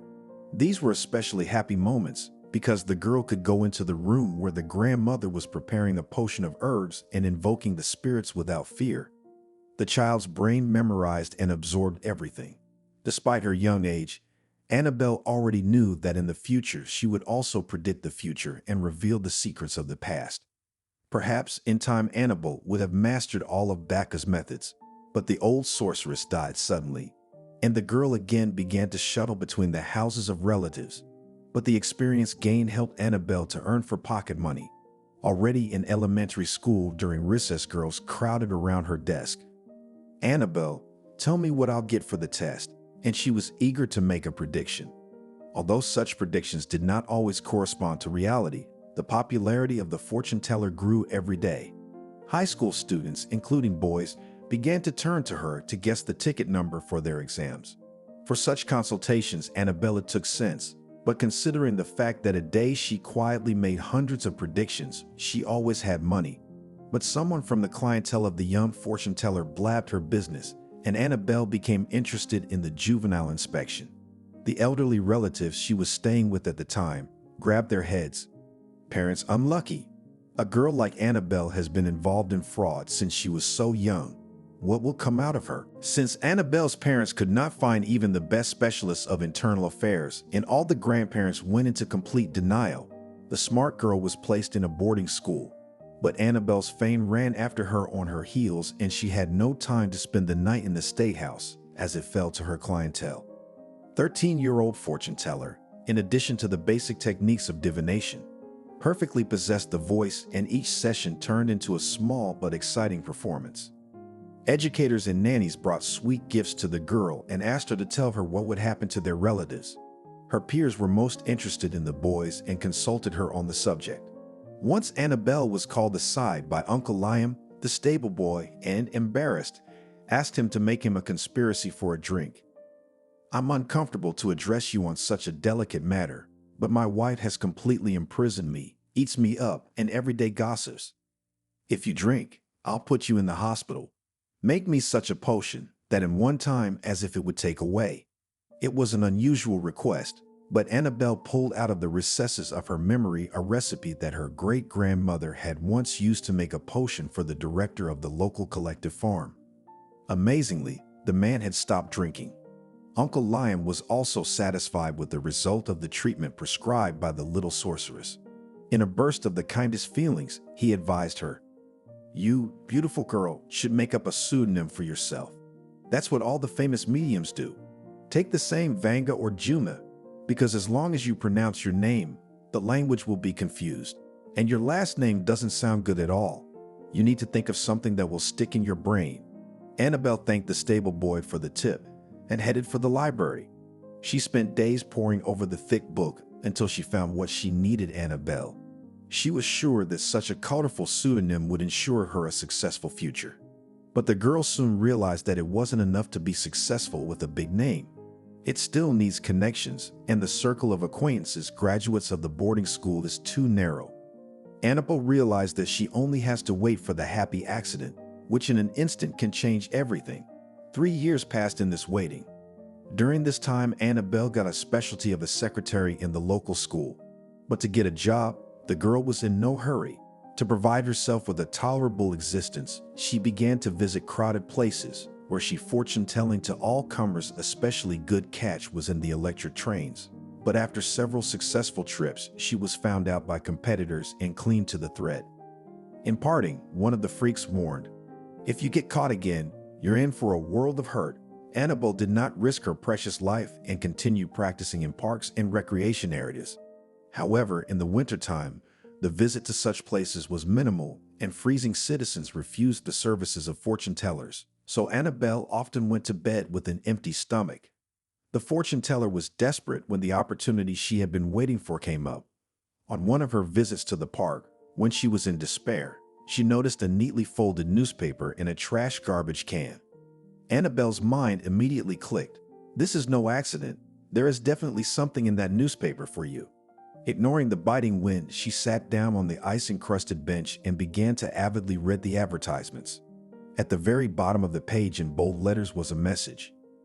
"Everyone with extraordinary abilities is invited to take part in the first regional psychic contest." Then, in smaller print, there was a brief description of the conditions and the address where the selection would take place. Annabelle immediately felt a surge of energy, no more hunger cramps in her stomach or dizziness. She already saw herself as the winner of the contest, basking in the glory. That vision had almost completely come true, the only difference being that Annabelle had come in second place. But she was awarded the audience award, along with a pretty hefty sum of money. The contest was divided into several stages. But all this time, Annabelle lived in the apartment of a kind woman who was obsessed with occult practices. Kathy had a daughter, but she disappeared from the house as soon as she saw the strange guest in her apartment. Annabelle herself had not been very happy as a child and inquired of her landlady, "Aunt Kathy, maybe we'd better clean this place up. It's getting a little uncomfortable. We're getting comfortable here, and your daughter is nowhere to be found." "It's okay. We have relatives across town, my late husband's brother and his family. Nanny's going to visit him. You don't be shy. You make yourself at home." Annabelle felt physically a thin string in her heart break. She cried on the bosom of this kindest woman and told her about her hard life. Kathy comforted her for a long time, and then Annabelle suddenly asked her for a picture of the relatives to whom Nanny had gone. "Aunt Kathy, do you have a picture of them?" The woman was surprised. "Can you tell from a picture?" "I didn't." Kathy rummaged through the drawers of her dresser for a long time until she pulled out an old photograph. "Here's just such a specimen. It's of the whole family, so to speak." Annabelle ran her hand over the picture and handed it back to her mistress. "Things are not good in this family. Soon your niece will be in misfortune, and she's in no hurry to get married." The aunt was surprised. "That's something out of a fantasy world. Nancy is only 19, still studying, and Nanny hasn't said anything about her getting married soon, and they are sisters, not as friends." Annabelle said sadly, "I'm rarely wrong. Practice means a lot in our business. If you can tell me when their wedding is, maybe I can get something right." But the most unforeseen thing happened. The young bride was so confused that she accidentally dropped her bouquet. Annabelle was nearby at that moment. She tried to catch the wedding symbol, but failed. She picked up the bouquet, wanting to give it to the girl who was standing next to her. She saw an unkind glint in the stranger's eyes and changed her mind. There was nothing else to do but keep the wedding amulet. Of course, Annabelle was well aware of wedding customs, but she had no other choice. Suddenly, she thought to herself, "I wonder how that couple's life turned out. They must have split up a long time ago." Bethy reappeared in the waiting room with a smile on her face. "Annabelle, sweetie, I'm so sorry. I'm so cranky. As soon as she saw that you were coming to see me, she got cranky. That's not right, and that's sticking out. I had to redo almost the entire hairstyle." The fortune teller smiled graciously. "It's nothing. Believe me, I wasn't bored because I had time to think about important things. And besides, you really do have a very comfortable environment here. Joe could hardly open his eyelids, but then morning came. Uncle Joe, it's time to get ready for work. I can't believe I'm about to get the bosses on my ass. I feel sick to my stomach. Nancy rolled over onto her other side. Joe, you've got to wake up the whole house. I got the second shift today. I wanted to lie in bed for a while. And about the bosses, I can tell you that if you had your brains in the right place, you wouldn't have to take orders from anyone today. Thanks, my wife was supportive. The man threw back the blanket and grabbed his pants from the chair. But when he tried to pull on the tights, he got tangled in the pant leg and almost fell. What kind of life are pants that don't even want to listen to me? Nancy, did you cast a spell or put some kind of potion on me?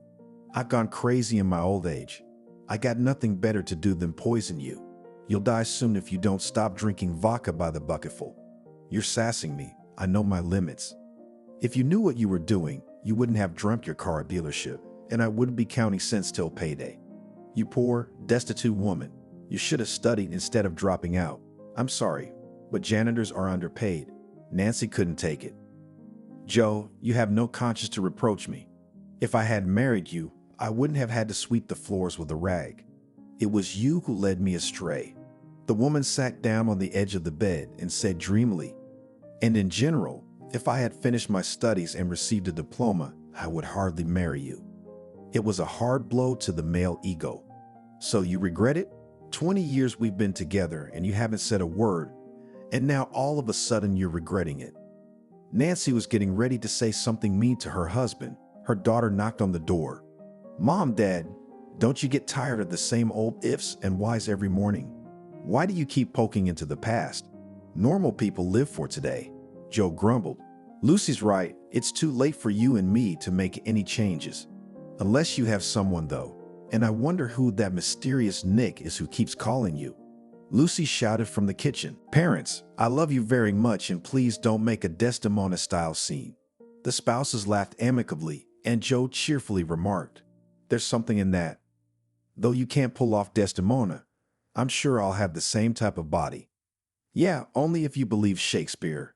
The Moor didn't use combustible mixtures. William just decided to hide that fact so as not to embarrass his hero. Nancy looked at her watch. Hero, if you keep scratching your tongue, you'll be late for work, and the boss will be happy to smack you around. Why should I suffer? I'm never late and the bosses appreciate me. Time was running out and Joe was eating breakfast on the go. He was almost at the door when he remembered Nancy's call. Nancy, yesterday while you were out, our wedding general called. She said she had some important information for you. Call her tonight on her cell phone. The woman grumbled in frustration. Again, that beast ran away without saying goodbye. Lucy poked her head through the ajar door and said, It's so hard to come in for a minute to talk to someone. Mom, you know Aunt Nanny's not an ordinary person. I don't know how anyone can have a party for almost 20 years in a row. I would have lost my wedding business for sure. That's what it looks like from the outside. And when pressed, you learn to sing in nightingale and polka butterfly dances. Lucy looked expressively at her mother's mother. Where did you learn such expressions? I don't like the way you and your father have been fighting lately. I guess we're sick of each other. That's what happens in life. People live, and then bam, and can't stand each other. Mom, you surprise me. I always believed that you love each other.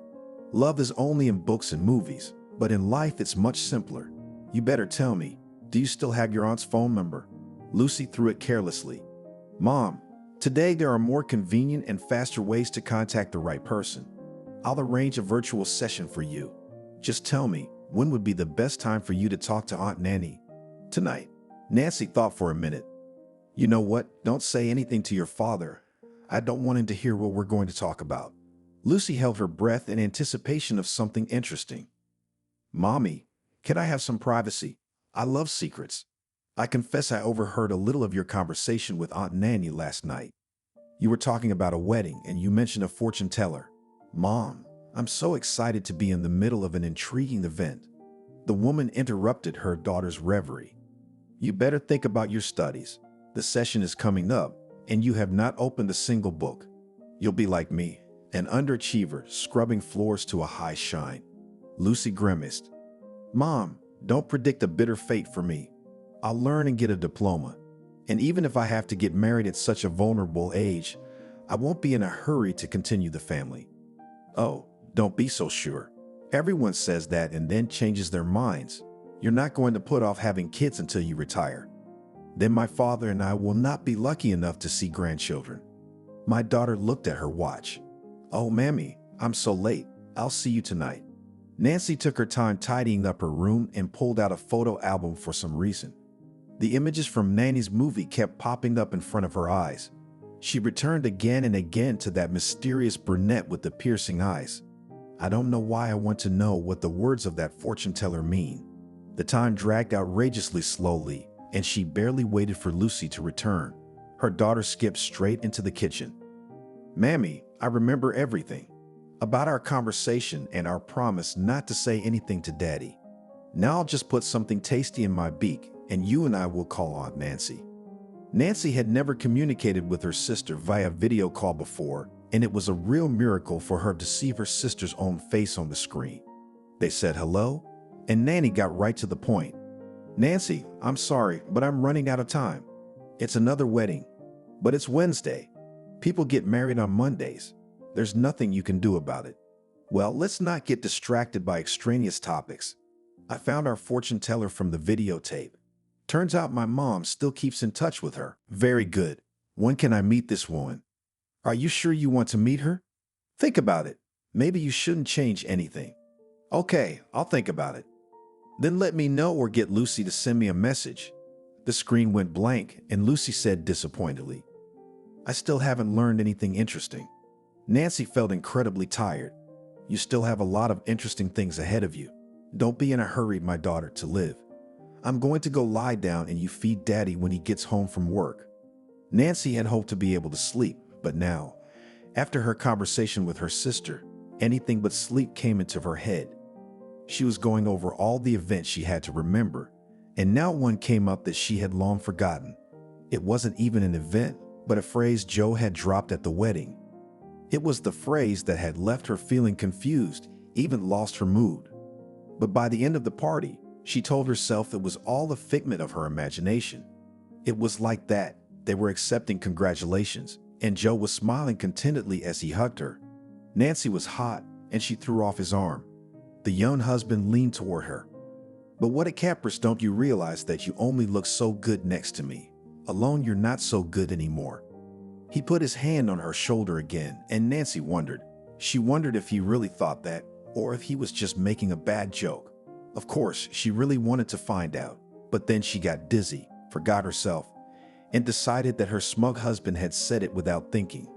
Now, lying on the bed, she remembered some moments of their life, some phrases, and realized that Joe, even now, after the fact, went to the real Alcash. It was only a little bit left to him.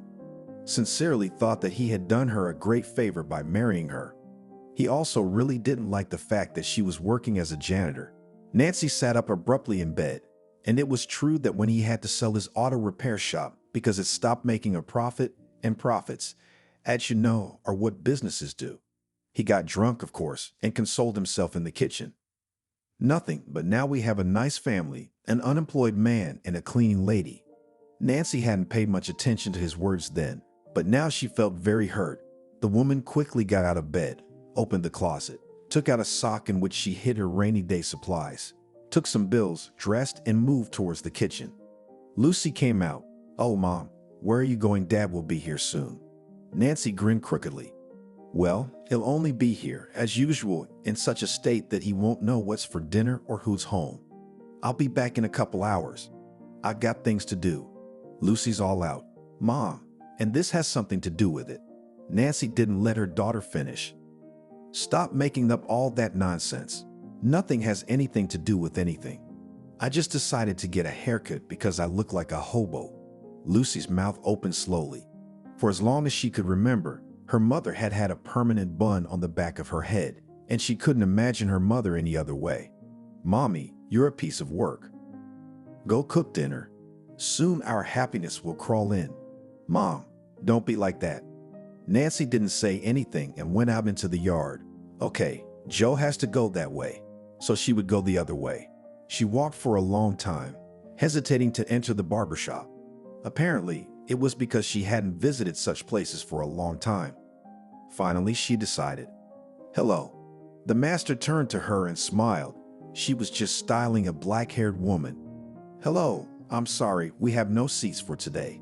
Sorry. Nancy was about to turn around when the customer suddenly said, Bethy, your last customer for today is not coming, so you can safely take this woman. You're just finishing up. The master looked at her client confusedly, then at Nancy. You can wait a bit. If the person who signed up doesn't show up within 10 minutes, I'll take you. The client turned to Nancy. You wait, no one is coming. Nancy gasped. She recognized the woman immediately. It was the same fortune teller with the strange name who had picked up the bride's bouquet. Now Nancy was agonizingly trying to remember where it had then gone. When Annabelle rose contentedly, Nancy turned to her at once. I really need to talk to you. The woman looked at her in surprise. Why are you rushing things? Your aunt has already called me. I'll see you very soon. I just need a little time to get everything ready. Nancy became frightened and Annabelle leaned toward her. Don't try to change anything. It won't work. Just accept it the way it's going to be, no matter how much it hurts you. Nancy recoiled from her. She'd known for a long time that the prediction that Aunt Kathy had once voiced to them had also been spoken by Annabelle. Thought glittered her black eyes. Don't be so afraid. Sometimes you have to lose something to find something. She walked out of the hair salon and Bethy took a breath. I'm always scared when she comes to see me. And this despite the fact that Annabelle is always friendly, smiles, leaves good tips. But when she looks at me with her eyes, it's like she sees everything from the inside. She's such a legend. Oh, sorry, I'm talking to you. Have a seat. Sit down. What would you like? Nancy smiled. And I'd like to change everything. Bethy smiled back. That's what we like. Let's get started. Nancy looked at herself in the mirror and didn't recognize herself. If it was her, an attractive and still quite young woman. Bethy, you're a wizard. It's not me. It's your desire to be different. Would you like me to give you the number of a very good handyman who can fix your hands? Nancy didn't realize she'd nodded. Nancy's predictions were all wrong. There was certainly nothing of the fortune teller in her, for Joe came home sober. Even Lucy almost fainted, but she tried not to show it. Pa, come to supper. She walked past her father twice, trying to catch the scent, but she couldn't. But her father figured out her plan. I haven't been drinking, so you don't have to smell it. I'm not sniffing, I'm just sighing. Lucy was blushing deep red. Even though they had a daddy, Lucy loved her father. She loved her mother too, of course, but Nancy was sometimes too strict, and her father, in any condition, pitied and pampered her daughter. Joe sat down at the table and took up his spoon. Where's mother resting? Lucy, who crouched in front of him with a plate, hummed. If only, gone somewhere, Joe choked. What do you mean somewhere? It's all right if it's evening. Lucy shrugged. Well, it's not that late if the hairdressers are open, she said and bit her tongue. Maybe Mom wanted to surprise Dad. They've been fighting so much lately. Joe's barbershops. He put the spoon down carefully. I didn't feel like eating for some reason. Something had been going on in the family lately. He was sure that Nancy had no way of knowing that he had accidentally cheated on her 3 months ago. Where did Annabelle, who'd been clinging to him since she was young, come from? We had a drink and remembered. He immediately sobered up, ran away from her headlong, could not understand how this could happen. And now Nancy had repeated several times recently that she regretted living with him. She could understand it. He'd done nothing to make her finish her studies. And he didn't do anything afterwards either, always putting himself first. And if she had finished her studies, Annabelle would look so fashionable and beautiful. And you can't say she's 40. Dad, why aren't you eating? I don't feel like eating. Do you know what time these hairdressers are open till? Lucy looked at the clock at the center. They close in an hour. Another hour passed in complete silence. Joe pretended to watch television, and Lucy looked at him anxiously. Something was going on in their family now. Lucy couldn't figure out who was to blame. The door slammed suddenly, and both Joe and Lucy immediately jumped out into the hallway. Lucy whistled. Mom, it's definitely you." Nancy smiled embarrassed. Her long hair was gone. Now Nancy had a short haircut and a very pretty chocolate color. Beatty also dyed her eyebrows and shaped them. "Well, what about Mother?" She looked about 20 years younger. "I'm the one who looks so bad." My mood immediately soured. This is what the average family, a husband and wife who had long ago given up on themselves, had brought themselves to. She glanced at her husband, ready to see the usual cloudy look. Strange that he was still awake. Usually by 9 he was sniffling, spreading the smell of booze around him. Nancy Long had learned to put the pillow between them that way, so that his breath hit him and not Nancy. But Joe was sober. He silently turned and went into the room. Nancy grinned sadly. Apparently, this was not at all what Joe's idea of a cleaning lady should look like. Nanny called suddenly, late at night, 2 days later. That's what she always did, though. She liked to call when they weren't expecting her, to visit when they weren't expecting her. "Nancy, so, here's the deal. Annabelle will be here tomorrow night. She's expecting you. They wanted to call you tonight, but I could barely talk them into waiting. I won't be back till tomorrow. I can't miss an event like this. I would have filmed the whole thing." "Wait, what's the matter with you?" The sister finally stopped talking and stared at Nancy from the screen. Nancy hurried to say, "Hello to you too, Nanny. Don't talk back to me. Hello. What's the matter with you, Lucy? Here, take the phone around your mother." Lucy smilingly did as her aunt instructed. "You know how to surprise me, Nancy. I thought you were going to look like a fish." "That's great. Well, I don't have time for this. I'll see you tomorrow." And Nanny was off the hook. Not goodbye, not see you again. Nancy just shook her head. Years go by, Nanny. Nothing changes, only the digit in the passport. Lucy sat down next to her mother. "Is it that bad?" She's so agile and energetic. "So what?" "She has no husband, no children, no simple female happiness. She'll work 10 more years. Well, maybe more. And then what?" Lucy looked at her mother carefully. It was the first time her mother talked to her the way they talk to adults. "Mom, do you have this happiness?" Nancy tensed. "Why do you ask?" Lucy shrugged her shoulders. "Well, you and Dad fight all the time. You say you don't want to live with him. It wasn't like that before, even though he hasn't been drinking for a long time." Nancy sighed. "I don't know how to answer that. Well, for one thing, all patience comes to an end. I think you realize that. Secondly, in the relationship of people who live together for a long time, sooner or later there comes a moment, how to put it mildly?" Lucy prompted immediately. "A crisis." "Well, you could say that. And thirdly, yes, I have female happiness, as strange as that sounds. I have you. Dad and I had a lot of good years together."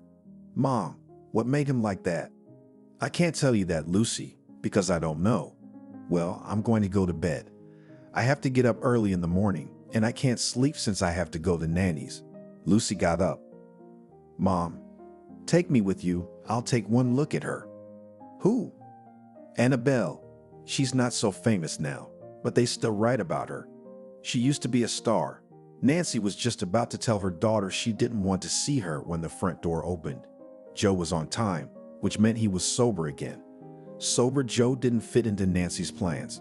She'd explained to him 10 times yesterday that she had a headache. That wouldn't work tonight, so she'd have to pretend she was asleep. "Yeah, okay, but keep it quiet for me in there."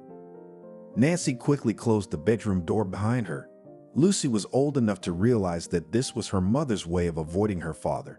"Hey, where's Mom?" "I bought a cake." Lucy suddenly felt so sorry for her father. "Dad, she's already gone to bed. She has to get up early." Joe looked upset. "Oh yeah, that's right. Daughter, let's go and have tea with you then." Lucy nodded eagerly. "Come on, Dad." Joe was sober again for the second day in a row. That hadn't happened to him in years. The next day, Nancy and Lucy arrived at Nanny's house. The sister opened the door right away. "Hello, relatives.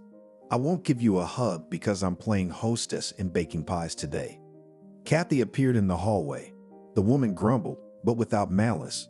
Lucy immediately volunteered. "Aunt Nanny, can I help you?" "No, you have to, because I have a wild desire to launch this dough into the window." Lucy laughed and took off after her aunt. "Katie, it's been a long time." She looked at Nancy carefully. How do you, Nancy? Look good. Come on, Annabelle's waiting for you. Nancy suddenly became very scared. Is she here yet? She's been here half an hour since she got here. They went into the room. Nancy recognized the woman who had been in the hair salon. Annabelle looked at her carefully, then reached into some kind of black bag and pulled out from there. Oh, that's my wedding bouquet. I should have thrown it away a long time ago. I've ruined my life. But no, I feel sorry for you, dummy. So throw it away. Why would you keep dried flowers? Because they're not just dried flowers, they're your destiny. The bouquet was supposed to go to one of the girls, and you dropped it and forgot. Nancy said uncertainly, but they're really just flowers. They're just flowers before the wedding. Well, and after the wedding, if you do it right, while they're in the bride's hands, it's your fate that's not complete in them. You threw them under your feet, so you trampled on your destiny. But no, I'm fine. Why did you call me here to listen to your lies? Nancy stopped talking. Yes, that woman with the piercing black eyes was quite right. Your sister should have caught the bouquet. But you did the wrong thing, and all your life you've regretted marrying him. But you've only been able to admit it to yourself recently, and I've kept it. That's why my love life didn't work out, but I don't regret it at all. Nancy looked up at Annabelle with hopeful eyes. What am I supposed to do now? We have a daughter? Your daughter will understand. Not right away, but she will. And you need to finish what you haven't finished. In the kitchen, Nanny fought with the filling. The first batch of pies was already in the oven. The second was to be with jam. She wasn't the least bit worried about not being able to hear what was being talked about in the room. She knew for a fact that if it wasn't Nancy, her mother would tell her. Nanny. The woman flinched and turned sharply. Standing on the threshold of the kitchen was Nancy, followed by Nanny's mother and Annabelle. Catch! Nancy tossed something to her, and Nanny caught what it was. Nancy laughed. And this is my sweet sister, my wedding bouquet that you were supposed to catch at the wedding. Nanny laughed. Oh, I can't go with you. You can also tell me that I'm getting married soon. Annabelle calmly expressed. You'll marry someone you never thought you'd marry. Only one important thing now, so that the events that are coming to your family and split you up. Remember that it would have happened sooner or later anyway. Nanny was confused for just a moment, then, putting the bouquet aside, said, That's it. I've had enough. Let's have some tea. Lucy, take out our work of art. Lucy, as if awake from a dream, rushed to the oven. Annabelle only smiled. Learn it in your life. In the evening, when Lucy had gone home and Nancy's mother had gone to bed, the two sisters sat in the kitchen with a bottle of wine. Nancy had just told her everything the fortune teller had told her, and now she shook her glass thoughtfully, watching the wine shimmer in it. Nanny, almost in a whisper, asked, Nancy, and what do you intend to do? You know, Nanny, I feel so much better after this conversation. I've needed to talk to Joe for a long time. I'm sure the reason he's drinking is because he doesn't love me either. We're in a trap, you know, feeling the same way, but we can't make up our minds. What if you're wrong? What if he does love you? Nancy shook her head. He doesn't. Nanny was silent for a while, then asked, Okay, you'll talk to him. What's next? Next, you won't believe this, but I don't want to be a cleaner anymore. I'm going to take a course. I don't know which one yet, but I'm going to take one. Maybe more than one. I'll get another job. Go to the hairdresser once a month. Finally become a woman. For who? For myself. Nanny, you know, for me. It's like I've been asleep all these years, and now I realize I've been blaming Joe for nothing. And it's as simple as that. Well, what can I say? I feel sorry for Joe. I think he'd be lost without you. Are you suggesting I give up on myself and my life and devote the rest of my life to him? Nanny shook her head. Yes, sister, you've got a lot of fire in your mouth. I can't even argue with that. Maybe you should stay. It's getting late. No, it's a small town, but there's no problem with cabs. The cab was surprisingly quick. Nancy got in and said, Wow, I've never driven a car like this before. The driver of the cool car smiled embarrassedly. You see, I'm not a cab driver, but I'm so bored at home in the evenings that I decided to do it. And you know, it's a very interesting profession. It turns out, so many people want to talk to a stranger. Nancy laughed out of the blue. Oh, I'm certainly not going to tell you anything, because you won't believe me anyway. The man smiled at her in the mirror. Where do you want me to take such a beautiful lady? Nancy was embarrassed and gave the address. The man turned to her in surprise. I'm sorry, I'm not mistaken, you blushed at the compliment. I'd kill your husband and all the men in the neighborhood. They drove to Nancy's house in silence. As she got out, the man handed her a business card. Here you go. If you ever get lonely, you call, we'll go for a ride, have a cup of coffee. I realize this all sounds strange, and I'm probably not at the age to ask you out like this, but I don't know what else to say to see you again. Nancy, who didn't want to take the card at first, held out her hand. I'll be sure to call you. Joe was sitting in the kitchen. Nancy walked in, sniffed the air with her nose. It didn't smell, so her husband had been sober for 3 days. That's good. Maybe we could have a normal conversation. She sat down across from him. Joe looked up at her. Joe, I know why you drink. Nancy, well, you want me to try to quit. She shook her head. It won't work. Joe raised his eyebrows upward. Now that's something I didn't expect to hear from you at all. Why not? Because you're going to drink while I'm around you. Joe looked at her in surprise, and Nancy continued. Joe, we've been together so many years that we shouldn't have any secrets from each other in principle. I don't understand why we're both trying to hide the obvious. You don't love me. I don't love you. Joe wanted to say something, but she raised her hand. Wait, let me finish. You're the one who's going to think it over. Figure it out for yourself. We're not old yet. Maybe at least one of us will have a chance to be truly happy for a little while. There was silence in the kitchen for a few minutes. Then Joe said, How do we move on? You mean plans? I want to get some kind of profession to stop cleaning up after others, and it would be great if you could reopen your workshop. Joe grinned. Do you think I could do that? I don't doubt it at all. If I'm not around, you'll succeed. We'll get Nanny. She'll take great pictures for the commercials. All your clients will come after you. Joe, you got great hands. Lucy, when her parents announced their decision, sat silent for a long time. Then she said, Of course, I do not like all this, but if you decided so, if it is better for you, I hope that you will not stop loving me. Joe moved out before the divorce. When Nancy offered to trade the apartment, he said, No, Nancy, this apartment is yours, Lucy, and I'm a man. I'll take care of my own housing problems. Nancy hugged him for a second. I sincerely wish it works out for you. Joe smiled back. And I wish it for you.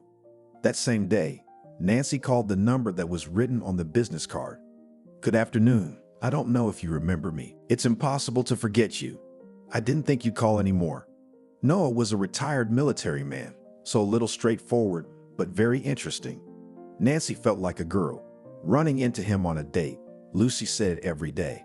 Yeah, Mom, you broke something in my mind. Usually after a divorce, people get depressed and hurt, but you and Daddy are getting better every day. You're younger, you're prettier. Daddy's taken over the workshop, so he's gonna outdo his old boss. Nancy sat down across from her daughter. Lucy, it's true. I'm so happy for him. You just can't imagine. Lucy waved her hand. Why not? I can't imagine. My neighbor's parents are divorced too. It's been a year and they're still spitting bile at each other. But in our family, it's the opposite. You rejoice in each other's success. That's our real family. It's the opposite. By the way, Aunt Nanny is helping Daddy a lot. She started a whole advertising campaign. I didn't even know. I should call her and thank her. Lucy looked at her strangely, grinned. Call her. Of course, Nancy didn't like to put things off in a long drawer and dialed her sister in the evening. Nanny didn't pick up the phone for a long time, but finally answered. She sounded kind of doomed. Yes, hi, Nancy. Hi. What's that dying voice? Some rich fiancé didn't pay you again? No, I haven't photographed a wedding in 2 months. What's the matter, Nancy? You're the recognized wedding general. Nancy was really worried. Nanny, why don't we meet somewhere and sit and talk? Come on, Nanny's voice was full of doom. Nancy hung up the phone and began to pack quickly. What kind of sister was she? Because of her new relationship, she didn't even ask how Nancy was doing. What if something serious happened to her? It's true what they say, happiness blinds the eyes. Nanny was sitting at the table and Nancy noticed that her sister had somehow lost weight, looked better, though she'd always looked good. Nancy had just sat down when she noticed a ring on her sister's finger. "Well, what's that? You didn't even tell your sister you were getting married." "Well, I would have, but I'm just getting married." I don't hear any joy in that voice. "Don't you love him or him love you?" "He loves me and I love him. I love him very much. I never thought it was possible to love like that in my life." Nancy frowned. "Is he married?" "No, not anymore." "Then I don't understand what's wrong. Why do you look like you're committing the crime of the century?" Nanny looked up at her quickly. "That's exactly what I'm doing." "Nanny, stop talking in riddles. Tell me who he is and why you're suffering so much." Nanny drew in a full chest of air. "Nancy, I apologize in advance. I didn't know this was even possible. I've known him forever, and I'm just now realizing that he's mine, that he's meant for me." Nancy even slammed her hand on the table. "Nanny, stop with the romantic nonsense. Just tell me what's going on. If he's hurting you, you just say the word. There's someone to stand up for you." "It's Joe." "What Joe?" Nancy didn't immediately realize what Nanny's sister was telling her. "What's Joe got to do with it?" I said. "Who is he?" I said, "That's Joe." There was a pause at the table, and Nancy, a little taken aback by the news, remembered the fortune teller's words about not fighting among themselves. "Do you really love him?" Nanny simply nodded. "And does he love you too?" "Yes, he's somewhere under the cafe window right now, worrying about how our conversation is going to go." Nancy stood up. "Nanny, let me give you a hug. You must really be his muse if he can do what he can't do with me." Nanny looked at her in amazement. "You're not offended?" Of course not." "I'm glad. Now everyone's settled. I can stop feeling guilty and give Noah my consent. He was tired of waiting for me to get married." They hugged and didn't immediately notice that someone else was standing next to them. When they turned around, the sisters' eyebrows rose equally. Standing next to their table, an imposing man in a tuxedo supported her under the arm. "Hello, I see that the completed bouquet did not only affect me." Simultaneously nodding, she smiled. "Well, I wish you happiness. It's all right now. Every tree is yours. I'm getting married too." Annabelle smiled a mischievous smile that was not her usual one, and they went to the exit. The sisters looked at each other and laughed. They felt so at ease, as if they had really righted some long-standing wrong. The only thing they agreed on was that at their weddings they would be very attentive to their bouquets. "Life goes on, and I don't want to experiment anymore. I want to live in happiness and love." "Girls, the chimes are about to strike. Let's hurry up and get to the table." May uttered this cry loud enough to attract the attention of her friends, but no one heard her. She looked toward the ajar balcony door, where the festive goal of the capital was coming from. Gwen and Lily were watching this mesmerizing picture from the 9th floor. May repeated her appeal louder, and the girls shouted in one voice, "Come." The owner of a luxurious apartment in an elite residential complex was used to having all her wishes fulfilled instantly, but her friends were showing clear disobedience, so she, displeased, shrugged her shoulders as if trying to throw off something unpleasant and disgusting. Acting like teenage girls, and yet trying to portray themselves as well. The best part of our society. May was accustomed from her childhood to classify herself as an elite. Much of the formation of this worldview contributed to the education, because the girl's father was quite rich. The hostess impatiently tapped the glass with her finger, and the friends noisily poured into the spacious room, where everything sparkled and sparkled. The space of the richly furnished living room was filled with the expectation of a miracle. But most of all, the celebration was in the eyes of the young women. "May, at least on New Year's Eve, don't be such a nerd. We have to sing until we drop to have fun tonight." Lily laughed and added, "Gwen, you've put it wrong.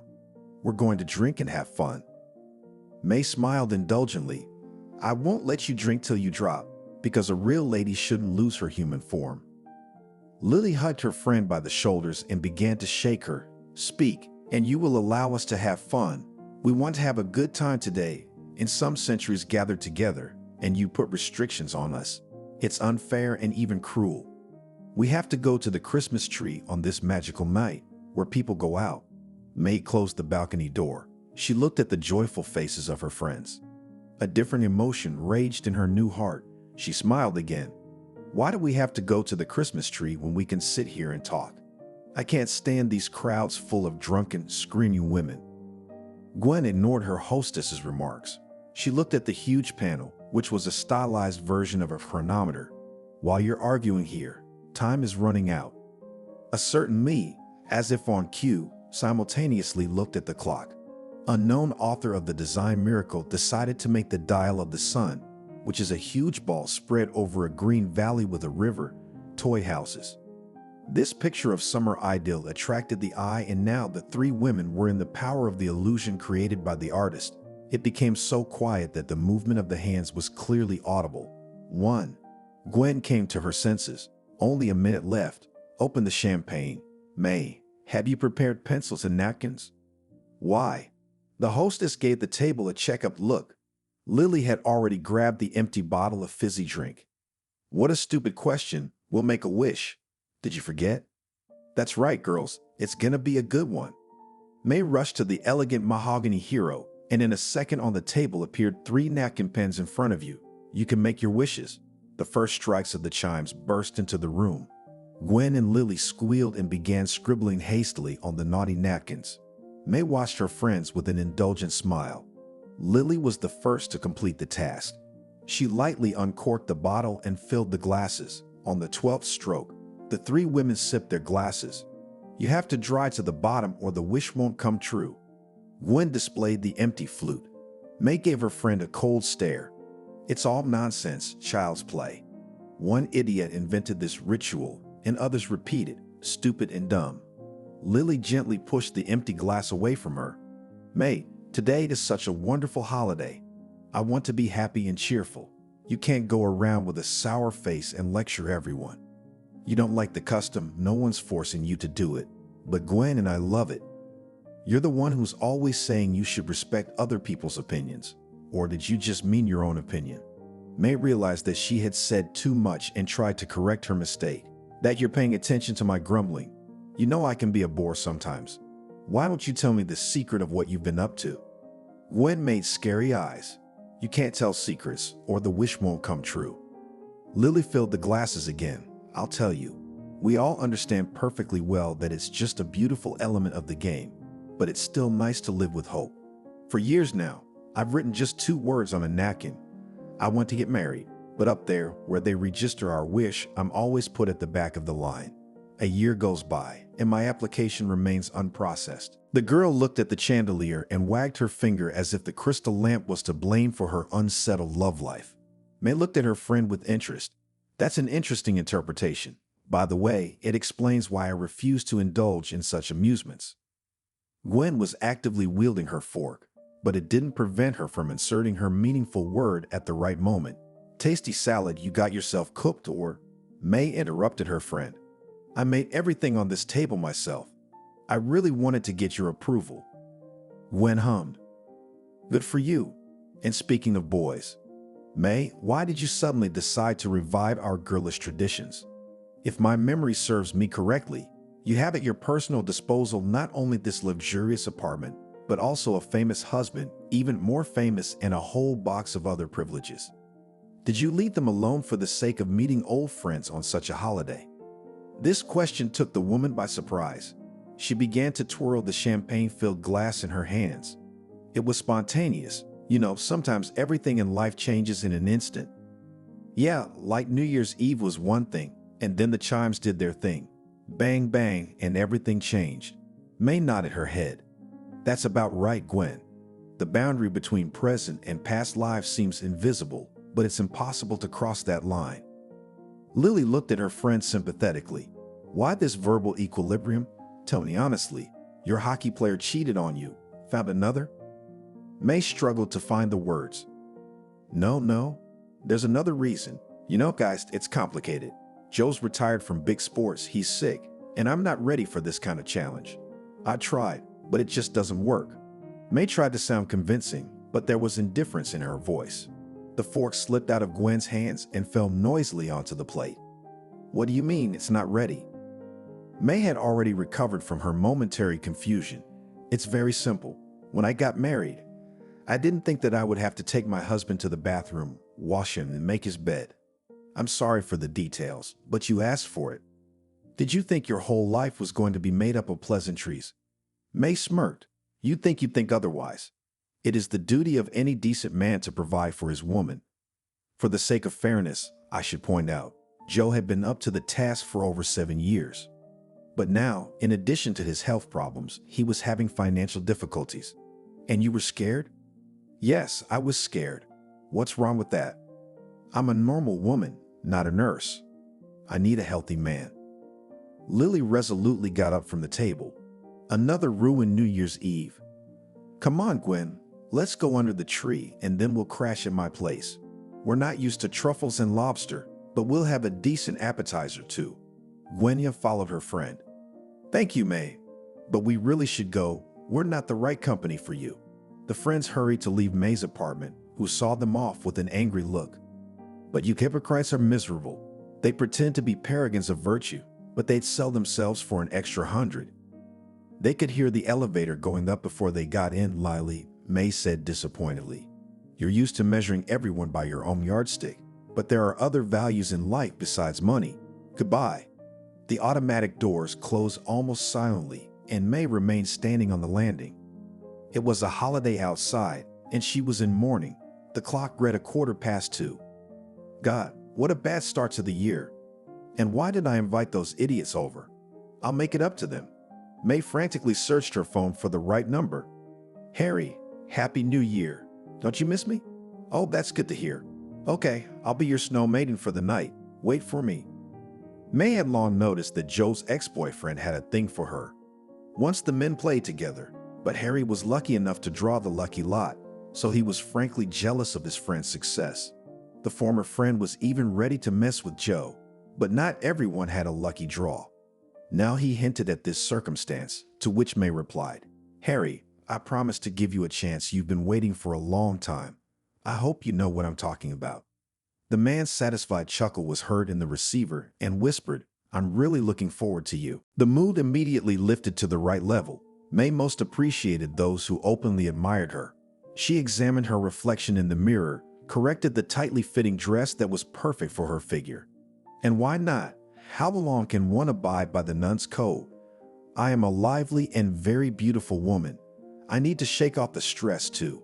And Harry is a very nice man and deserves a woman's warmth. May slipped her mink coat over her shoulders and headed for the elevator. Henry couldn't get used to the deafening silence that had settled in his huge house for months. When the successful businessman had built the mansion, he dreamed that his wife would have at least 3 kids who would later give them grandchildren. But Callie cringed at the prospect of being the mom of many children. She had told her husband many times, Henry, come down to earth. Look around you. We need to get Joe back on his feet. It was indeed a turbulent time back then. Callie, these things are temporary. Trust me, it'll only take a few years for things to get back to normal. I know what I'm talking about, and I know I can provide for my family. But the woman wouldn't give up. Henry, you don't have my best interests at heart.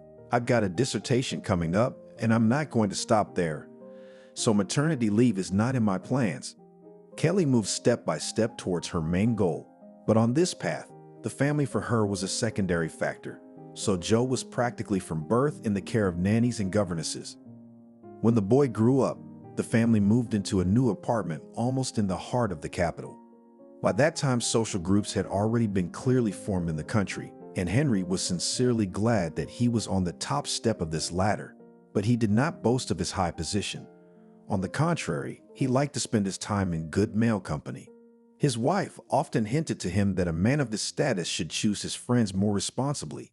To these remarks he always replied, I have never been a snob and I am not going to become one. One must always remain a human being.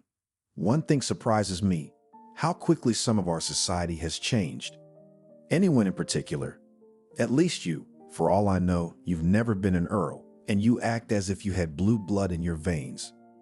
Callie was angry at such reasoning, but she did not want to be like her husband and kept silent.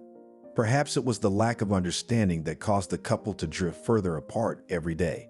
But if the parents did not want or did not want to admit it, Joe painfully perceived the split in the family. Many times the teenager tried to reason with his parents, but they did not hear him. Therefore, the departure of Kaylee abroad was the expected finale of many years of confrontation. It happened right on Christmas Eve. Callie was so much agitated that she embarrassed Henry. "Callie, if I didn't know better, I'd think you were on some kind of medication. What is it about you that makes you so excited, so energized?" The woman hugged and kissed her husband in front of her son, though she'd never allowed herself such liberties in front of a child before. "Henry, I'm really bursting with joy. I've waited all these years for this day, and now it's here. I wanted to keep it a secret, but now that you've brought it up, I'll confess it." The woman paused, and Henry felt his heart racing. Despite his excitement, he tried to turn it into a joke because he could see how anxiously his son was watching them.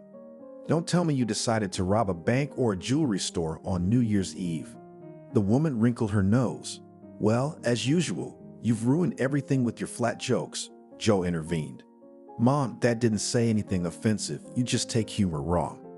Callie Semyonovna tapped her knuckles on the tabletop, as if she were not close people but students. "I see that you're conspiring. Well, maybe it's for the best. You two will make a good couple while I'm away." Joe froze, and Henry asked sharply, "Where do you think you're going, Kaylee?" "Don't be silly, Henry. I got a lucky ticket, and I don't want to miss my chance. As part of a partnership with the European education community, I'm going to Austria for an internship." "Couldn't you have at least given us a heads up before?" "Henry, why?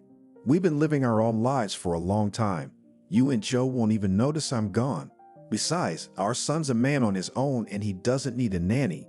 Henry couldn't resist taking a jab at his wife. "It's funny to hear you say that, because you've never burdened yourself with unnecessary worries. For you, science has always been more important than family." Women philosophically noted, "Sometimes you have to sacrifice the most expensive.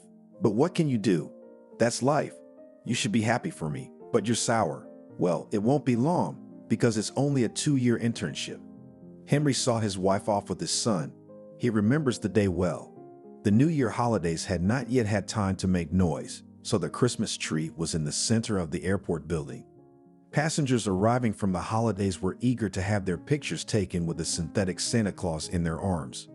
Kaylee kept looking at her watch, and it was obvious that she was burning with impatience. Sooner they would leave the country. That's why the goodbye turned out crumpled and cold. For a few seconds, the woman leaned on the shoulder of her visibly grown-up son. "Son, take care of your daddy and be sure to come in the summer. I'll get you a visa." Henry's memory was preserved by his wife's smile. Then the man thought, this is the smile of people who have gotten rid of something they don't need. At that moment, he realized that his wife was leaving his life forever, but he said nothing to the son about his hunches. Not even a year later, the man received a notice in the mail that his wife had filed for dissolution of marriage.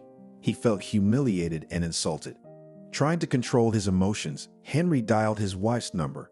Kelly Semyonovna called every week to check on her son's affairs. She was no longer interested in her husband's affairs. The businessman never called her first, so the woman on the other side of Europe was surprised. "Henry, is something wrong? Do you have the conscience to ask?" "Don't yell at me. Just tell me what happened." "No, you explain to me what the message I got means." "I didn't think you'd get it so quickly." "Well, guess what? I did. You could have told me, at least called me." "Henry, you do realize that calls are very expensive." The man interrupted his wife with irritation. "Callie, you're not very handy. You've got an excuse. Are you so strapped for cash that you can't call your husband? Have I offended you so much that you don't think it's worth discussing this matter over the phone? I didn't realize you'd fallen to that level, but that's your business. And you don't have to worry about the divorce. I have already instructed my lawyer, and he will prepare all the papers." There was silence on the other end, but Henry could sense, even from a distance, what thoughts were running through his wife's mind to prolong her agony. He remained silent and won this fight. A deep sigh was heard as Callie took a deep breath. "Henry, you speak so calmly about this. Why don't you ask me why I decided to take this step?" "I'll tell you honestly, I don't care. We haven't had a family for a long time, so I'm absolutely not interested in your personal life." "Really? Did you think I'd cry and beg you? But we have a son. Remember, Joe's about to be 16 and he's entitled to decide his own destiny. But you can talk to him about moving in with me." "I wouldn't dream of it. Let him decide who he wants to stay with.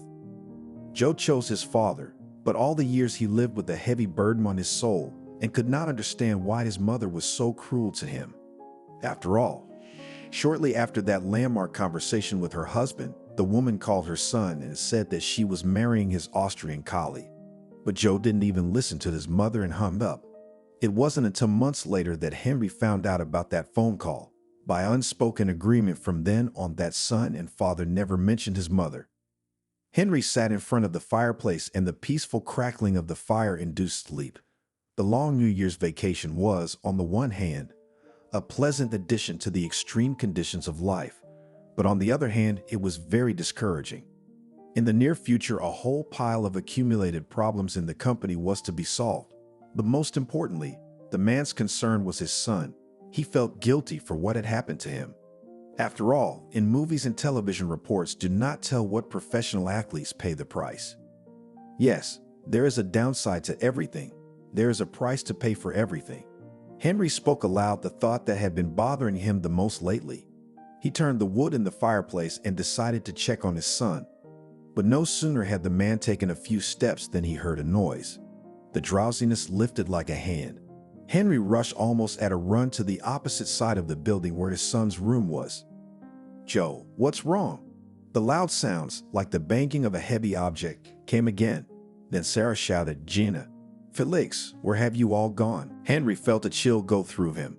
His imagination immediately began to paint the most horrible pictures. He ran into his son's room and almost fell down, bumping into a powerful obstacle in the form of Sarah. The woman had worked in the businessman's home for almost 15 years. She did the bookkeeping and supervised the staff. Thanks to her skillful work, the owner and his son were surrounded by the comforts of home.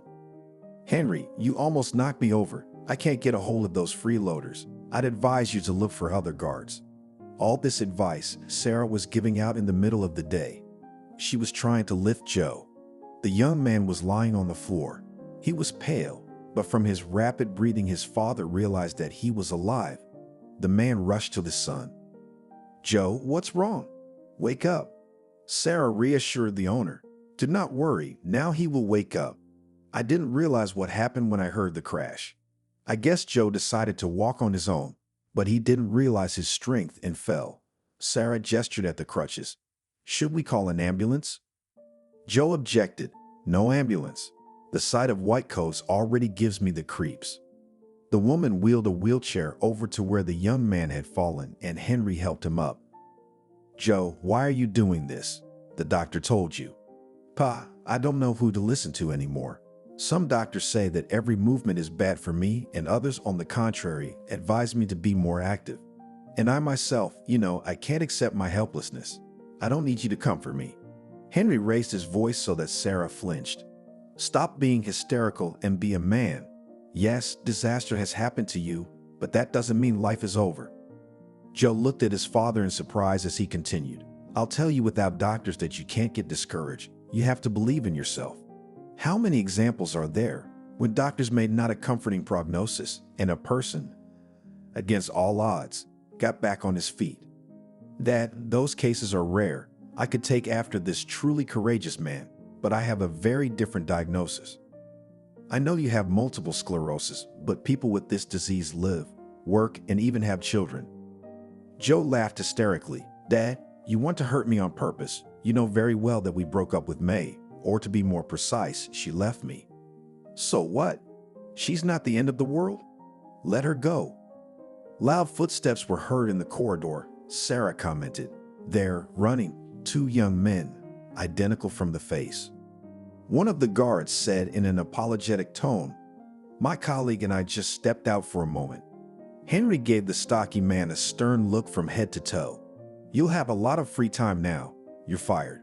And so is your buddy. You can tell him. I need reliable help, not slackers. Goodbye."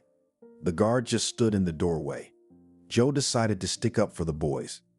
"Dad, the boys had nothing to do with it.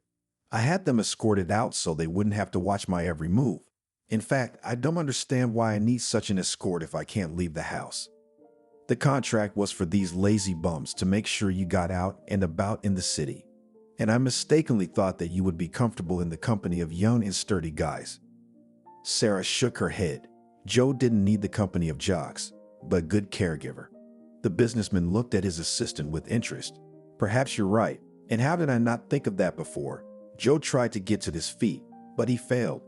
He slapped his hand on the arm of the chair with irritation.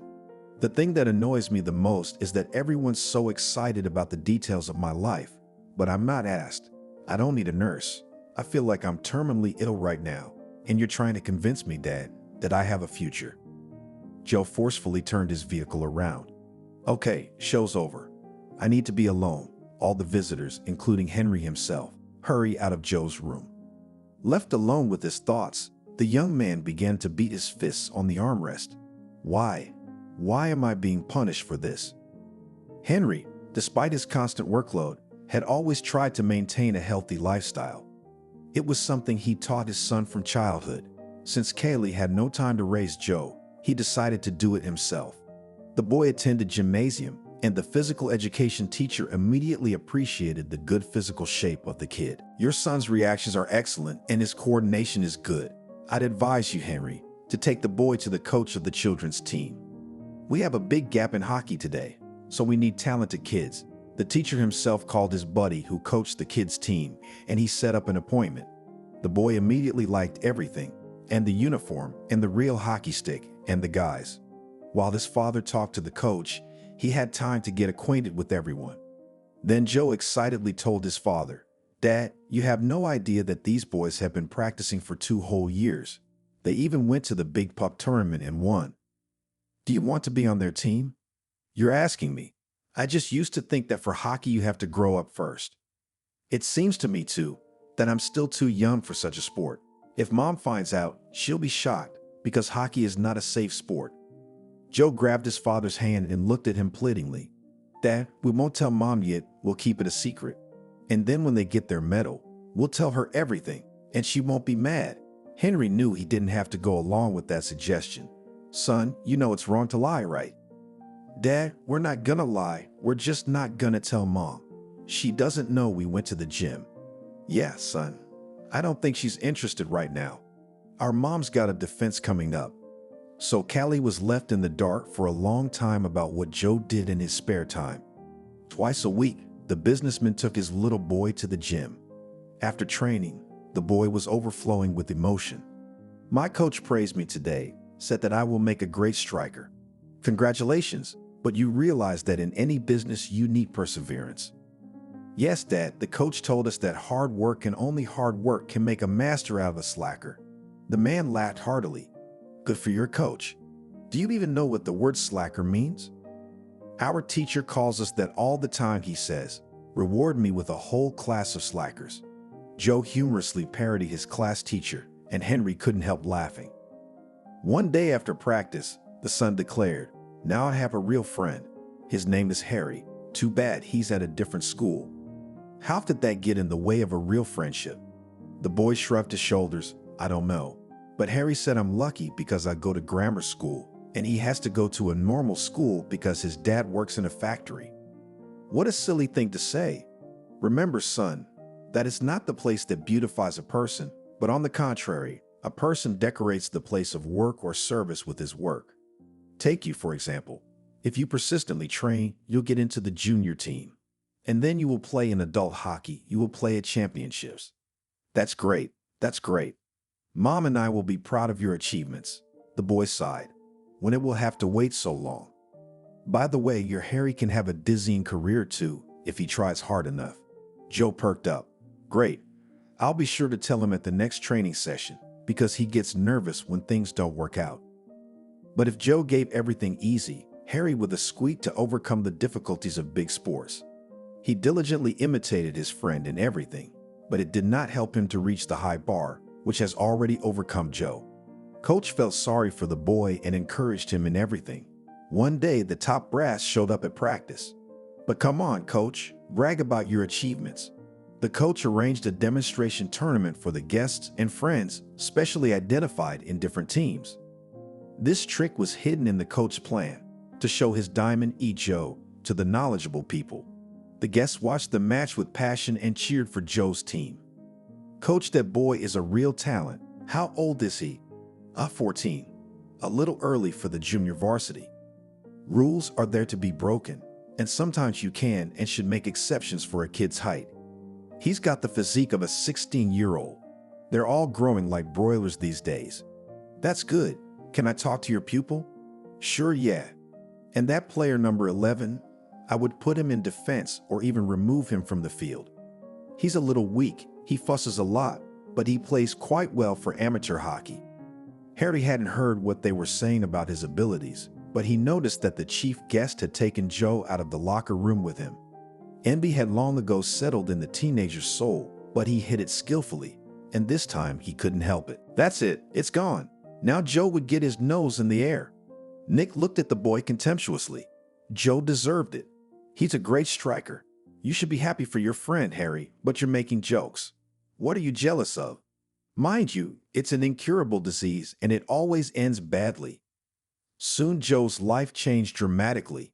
He was named to the junior varsity squad, despite his age.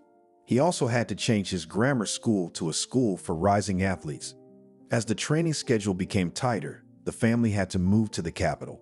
Henry was proud of his son, but his father's life was overshadowed by the fact that he almost never saw him. However, still once he managed to carve out time to attend a training session. The man was very surprised when he recognized Harry among the players of the team. In the evening, he asked his son, "I see that your friend is not lagging behind you." Joe was somehow embarrassed by this remark. Sort of. Harry is trying, so the coach decided to keep him as a substitute, but they don't take him to serious tournaments. Doesn't he take offense at this selective treatment? Joe looked at his father strangely again. In big sports, there is no place for resentment and relationship troubles. Here you have to defend the honor of the team. Is that what your coach says? The boy laughed. My dad's a different coach now, but he's not a man to be trifled with.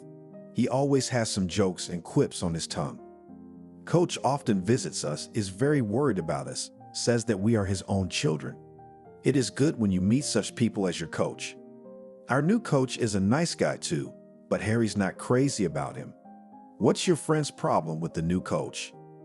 Dad, is pretty clear. The old coach felt sorry for Harry and the new coach is running him around like a dog. Of course, Harry doesn't like that, and he's mad at everybody. There's nothing you can do about it. You said yourself that in sports the strongest wins. Why do you call your coach such a frivolous name? He wanted it that way. I am the youngest in the team, and all the guys are older than me. Many of them are studying in institutes. By the way, the coach himself is also a student. He is only 28. He switched to coaching after the injury, but he cannot accept it. But to bring up future champions, it is also an honorable job for a laugh. But this time his laughter was light, which said that the guy is also happy at heart.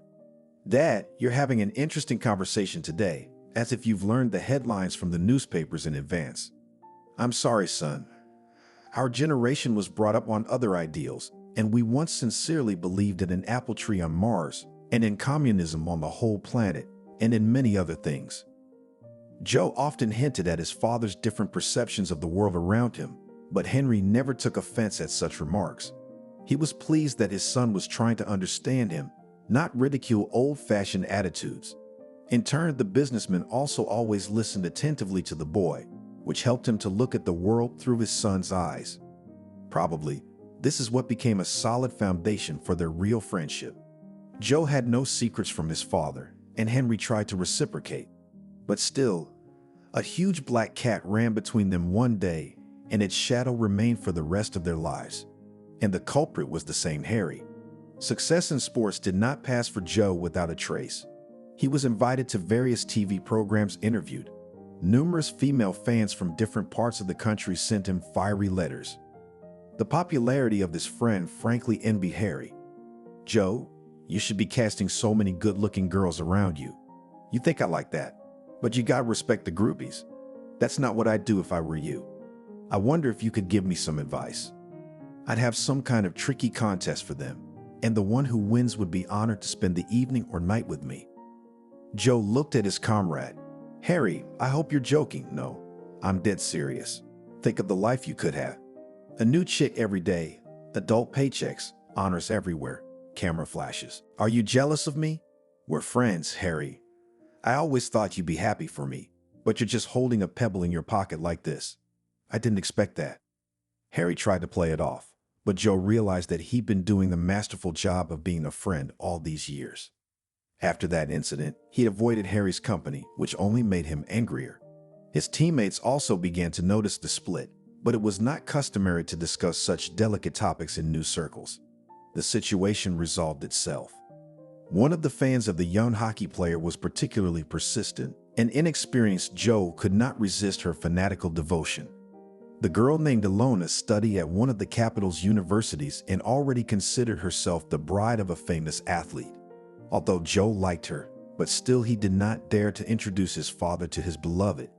It is not known how the further fate of the guy would have developed, if not for the intervention of Harry. Failures in the sports field a little cooled down the ambitious young man, and he decided to try his hand at business. And in this direction, Harry did much better. Although former friends crossed rarely, he knew about the recent changes in Joe's life. And one day fate gave the envious man a chance to avenge his past humiliations. Harry, through acquaintances, got a job in a reputable firm, but he did not know that the owner of the enterprises is Joe's father. When the guy sent to the main office with the report, he quite by accident ran into Henry in the doorway, who was in a hurry somewhere. Surprisingly, the businessman recognized him at once. "Harry, what are you doing here?" "Hello, Henry. I'm working here. I just got a new job." "What about sports?" "I'm a realist, so I chose something I'm good at." "You did the right thing. Okay, I'm in a hurry. We'll talk more when we get a chance." Harry decided to strike while the iron was still in the shop. There'd be a chance soon, because Joe was getting married. This news stunned the businessman, and he dropped the folder with papers out of surprise. The papers flew in different directions, and Harry obligingly rushed to pick them up. Henry thanked the boy for his help. "I really don't have time right now, but I'll be free in 2 hours. I'll be waiting for you. But I've got work to do, discipline first. I'll take care of it. I'll see you in 2 hours." Harry's soul rejoiced. He realized that Henry was not aware of his son's affairs of the heart and would probably not approve of his choice. The young schemer was a pretty good judge of character. Indeed, Joe's father was surprised, to say the least, by the details of his son's private life. In the evening of the same day, a serious conversation took place. "Joe, why am I the last to know that you're getting married?" Henry immediately began with a high note, so Joe answered him in the same spirit. "And I did not know that I am obliged to report to you about their personal affairs. And I'm very curious as to where that information came from. Are you following me? I'm a father, and I care about my only son. Even if I put you under surveillance, I have every right to do so. Even so, Dad, I respect you a lot, but in this situation, you're wrong. I'm not a boy anymore. I can take charge of my own life, and I suggest you don't listen to the gossip mongers. Yes, I'm seeing the girl, but it's a little too soon to tell you." Henry was a little relieved by this assurance, but just in case, he decided to take the girl his son was interested in out of the game. The businessman personally met with Ilona, and in this he was helped by Harry. The girl, to attract a lot of broken, but receiving an envelope solid reward, accordingly nodded her head. "Good. I promise that I will not be in the capital tomorrow." Ilona kept her word, but still before leaving she called Joe and told him that her mother was seriously ill. This girl never appeared in his life again. Joe did not grieve for long over Ilona's sudden disappearance. He did not think about the reasons for her departure, because his main goal in life was sports. To achieve something, it was necessary to keep in good shape, and it was impossible without intensive training. Henry practically did not see his son and missed him very much. The only entertainment of the businessman was work. Once at the presentation of a new line of products of the company approached him. Their companies were competing, so Henry was immediately wary, anticipating a catch. But Matthew was very friendly. "Good for you, Henry. I've been keeping a close eye on your company's affairs. You realize that market conditions make a lot of difference today." The businessman didn't understand where Matthew, about whom many people spoke unflatteringly, wanted to take him. But the rules of etiquette had to be observed, and the man had to support his interlocutor. "I agree with you completely, Matthew, but as far as I know, your business is also on the rise." "No, that's an exaggeration. It's so hard to get things done. You have to adjust to the partners. I don't like that. We'd all depend on circumstances and other people, but sometimes we can turn things around. It's a pity we don't always take that chance. Prejudices get in the way, or other circumstances. Yes, modern business is a sea in which those who cannot swim quickly drown. Matthew's face brightened. He realized that his symbol-filled speech had achieved his purpose. Henry had figured out the old fox from the second move, but he had purposely shown incomprehension so that he would reveal himself even more. Matthew took 2 glasses of champagne from the tray. I propose we drink to the professionals. I must admit that I am always pleased to see a worthy opponent, and at times like this, for some reason, I want to turn the chessboard over. Do you wish to start the game anew or something else? Other. I'm always in favor of useful alliances. I think, Henry, we have a lot to discuss. Of course, if you don't mind. I don't mind Matthew, but you realize that players on the same team have to keep their cards open for their partner. I see your point. I guarantee you honesty on my part. Oh, by the way, I've been meaning to ask you, how's your son? His portrait's been in the headlines. I hear he's in the Legionnaires now. Yeah, he's got a 2-year contract with the Wines, but Joe's been approached by other clubs, but the Finns offered more. I don't know the details, but that must have been the case. You see, dear Henry, business has penetrated even into sports, but I think it's fair when a man wants to convert his achievements into money. After all, athletes sacrifice the most important things: health, personal life, and many other benefits. Believe me, I know this kitchen well because I have been in it with my son for 6 years. Although I have a daughter, but also does not let me and my wife relax. The girl is spoiled beyond belief and so hard-headed that nothing can move her. The topic of children immediately brought the 2 businessmen together, and soon they began to think about a plan to merge the 2 companies into one whole. The final stage of the deal took place just before Christmas, and the partners decided to celebrate the event together. Joe was greatly surprised when father said they would be spending Christmas at Matthew's. Pa, but I had very different plans, and I think it's no longer proper at my age to walk hand in hand with my father. Joe, you've been so obnoxious lately. I'm just asking you. Well, if it's that important to you, I'll put up with it for a while. I was gonna spend the holiday with the boys though. We haven't seen each other in ages, and this is the chance. You'll get to see your friends and girlfriends. Oh, by the way, Harry works for me. I know. He's a very promising young man. Good for him. The mention of an ex-friend spoiled Joe's mood immediately. Many times he caught himself thinking that a former friend was interfering in his life, willingly or unwillingly. Matthew's house had made a strong impression on Joe, though he himself was accustomed to a penniless life. But he, his father's newly minted companion, was a clear fan of luxurious living. The glitz and glitter soon made the young man's eyes water.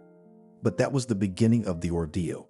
When he saw May, Matthew's daughter, completely lost in space, unlike her mother, who shone like a Christmas tree, the girl was dressed modestly, but it was a very expensive simplicity.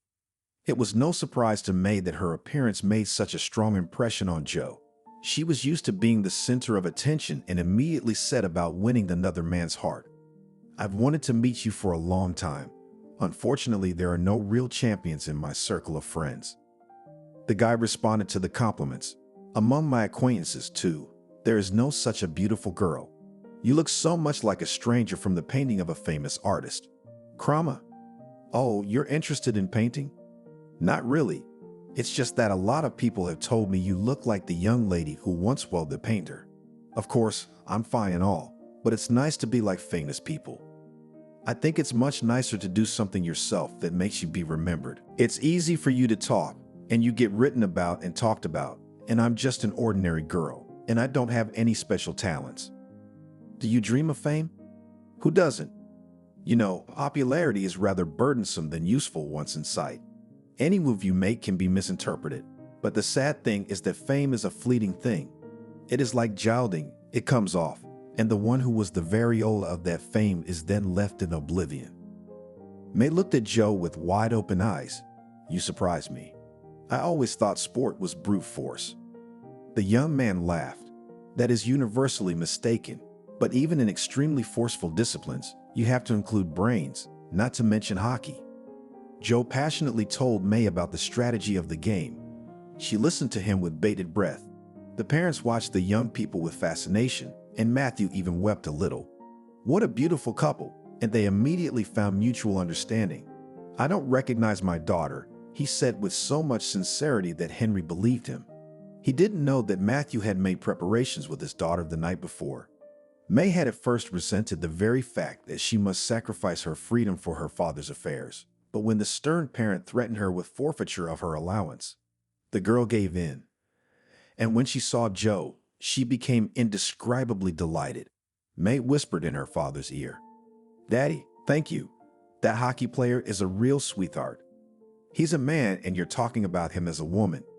It doesn't make any difference. For your information, honey, this guy is not only good looking, he's expensive. He's got the best clubs in the world fighting over him." May realized she had to fight for her happiness, but the girl did not have to fight off hundreds of fans, because Joe himself gave up. For 2 weeks of daily meetings, they managed to get so close that he did not want to part. May looked at the boy with loving eyes and whispered, "Only now do I realize what true love is. Joe, we were made for each other. I knew it right away too, the moment I first saw you. But I've got another training camp and a big game coming up. I'd love to cancel, but I can't cancel my contract." "Are you gonna get punished?" Joe jokingly rolled his eyes. "You have no idea what that would mean for me. I'd have to pay a huge penalty. And if a person gets sick, for example, a serious injury. In hockey, you have these sticks, pucks. Everything is very tough. Even illness is not a mitigating circumstance. Of course, here at home, the conditions are milder, but the life of a legionnaire is not so favorable. Then I don't understand why you agreed to play for a foreign club. It's regrettable to admit it, but for a sportsman, it's not so much money as prestige that matters. Although money is also a weighty argument, but still the opportunity to play for a famous team is a real treat, so we try not to pay attention to injuries." "Have you often had such cases?" "I can't say that it happened often. Back when I was in juniors, I seriously hurt my knee, but just little things. Bruises when falling or one of my teammates inadvertently hit me with a stick. I didn't realize it was so dangerous.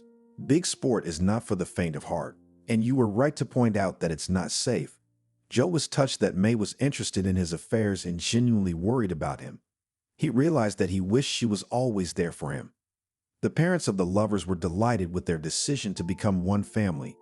The wedding was noisy and crowded, and the rich ceremony was written in secular publications. Disappointed fans desperately envied the chosen one of the famous athlete. But the honeymoon flew by, and it turned out that both were not ready for family life. Or rather, each had his own idea of it. Accustomed to a luxurious life, May began to express dissatisfaction on any occasion. She didn't like the fact that her husband was always at the training camp, but at the same time her comfortable existence required a lot of money. For this reason, Joe was forced to sign a new contract at the end of one. But he was also not satisfied with the idle life of the young spouse. He began to get rumors that May during his absence entertained to the fullest. The situation heated up and once resulted in a loud scandal. Joe was the first to express his displeasure. "May, you and I have been married for 3 years. It's time to think about a child." The young woman weighed as if she was stung by a snake. "To have children, you must first provide for their future." "May, for God's sake, isn't it enough that I earn enough?" The woman laughed hysterically. "Can't these miserable crumbs you bring in be enough? It seems to me you could earn a lot more if it weren't for your modesty." "What do you mean?" "It's simple. You need to raise the stakes and you're willing to sweat for someone else's team for cents." "May, you amaze me. If my salary looks like a dime to you, then how much do you think is appropriate? Aren't your demands a little too high? Maybe it's time to temper your appetite a little. It's not like I'm gonna be running around with a stick forever. I'll soon be 30 and will have to give up big sports." The woman's outraged. She's running around the room. "And you're talking about kids. If we have a family, that goes without saying. Of course, I'll go to a coaching job and we'll live like everyone else. I don't want to live like everyone else, and I'm not going to breed poverty either." The outburst of emotions was so strong that May could not stand it and cried like a schoolgirl. Joe did not soothe his wife, as he had done before. He left home and spent the whole day at the sports school where his start, big sport, had once taken place. The coach rejoiced at the visit of his former pupil. They talked for a long time about sports and just about life. Then Joe offered the coach to give him a ride home. He agreed. Almost all the way the old coach was silent and only at his home sadly remarked, "I was very happy to meet you. Thank you for not forgetting me, but I don't like it. Joe, the way you look very tired, like a lemon that's been put through a juicer. Go away before it's too late. You can't go out on the ice like that." Joe himself felt he wasn't in the best shape, but he couldn't leave because of his contract for 2 more years. "I thought I'd be fine. Everything would work out, and then I'd give up on my career, but fate ordered otherwise." No sooner had Joe joined the new team than he had health problems. First, his hands began to tremble, then added weakness in his legs. The man wrote it all off to fatigue and did not say anything to the team doctor. But when the picture in front of his eyes began to blur, he realized that it was serious. For some time, he managed to hide his poor health, but at one important match against the background of excitement, all the symptoms worsened, and Joe could not play at full strength. After the match, he had to listen to a lot of hurtful words in his address, and the captain warned in broken language, "One more stunt like that and you're out of the team." Joe tried to explain to him that he wasn't exactly feeling well. "I don't care about your problems. You've been paid big money for it." Joe sought help from the medic who monitored the player's health. The man examined him for a long time, shaking his head. "Bad. Your business, Joe. You should be yelling guard. Why? I can't, as you say, see what's wrong. But if you don't get treatment right now, it's gonna end very badly. That's why I came to you, Doc. You give me some pills, I'll take them. I can't quit now." The medic, understanding again, nodded baldness, covered with a narrow, colorful cap. "I understand. Forfeit." "That's right, Doc. You know how much the owner will screw me." The doctor rummaged in his safe for a long time, then pulled out a jar of pills. "Here you go, Joe, but no more than 1 pill a day." I got it.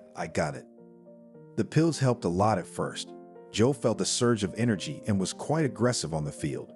But the boost didn't last long, so he decided to double the dosage himself. But it didn't help.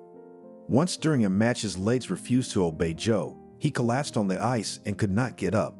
Only a few days he was kept in the hospital, but since the treatment was paid, he had to continue it at home.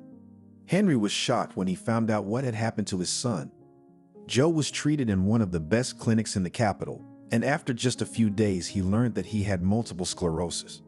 The attending physician spoke of the dreaded disease as if it were something ordinary. "I'm sorry, my friend, but you can forget about sports forever. The most important thing now is to preserve your quality of life." This was the first time Joe had heard this term, so he asked the doctor to explain more. He fixed his glasses on the bridge of his nose and patiently explained, "I do not want to scare you, but the results of the examination showed that the pathological process has long been started in your body. Perhaps the cause was an injury, which is often the case with athletes, or diseases passed on to you by inheritance. That's out of the question. Everyone in our family is strong. My father hardened me from childhood and taught me to play sports. That's good, of course, but no one is immune to illness. We, doctors, also get sick, again, to my great regret. But not everything is as hopeless as it may seem at first glance. People with such a diagnosis as yours live full lives. But your case is a bit unusual, so the prognosis is not so comforting." "Doctor, I don't understand you. One minute you're saying I'm almost healthy, the next you're predicting the next." "Joe, you take it easy. We'll be watching you. It's the most ungrateful thing you can do." Joe spent almost a month in the clinic, but his improvement was short-lived. He had to move in with his father because May was horrified when she saw him in his helpless state. "God, what's all this on my poor head? No kids, Joe. When you need help yourself. Thank you, wife, for your support. I wouldn't expect anything else from you. Of course, and don't you dare judge me, because I warned you right away that I don't want to do anything. I don't need anything from you anymore. It's just a shame I didn't see you for the carefree insect you are. I thought you were human. Now you're insulting me in my house. Don't worry, May. I won't be here anymore." Joe moved in with his father, and soon the news came that he was being sued. The reason for the lawsuit was failure to fulfill the terms of the contract. The amount of compensation was several times the fee he had received, but Henry paid it all in full. I don't want to see you dragged through the courts like this. Thanks, Dad. I gotta get out of this trap. You have to. There's no other way. And you can always count on my help. Joe began to get used to his new surroundings, but it was May who spoiled it.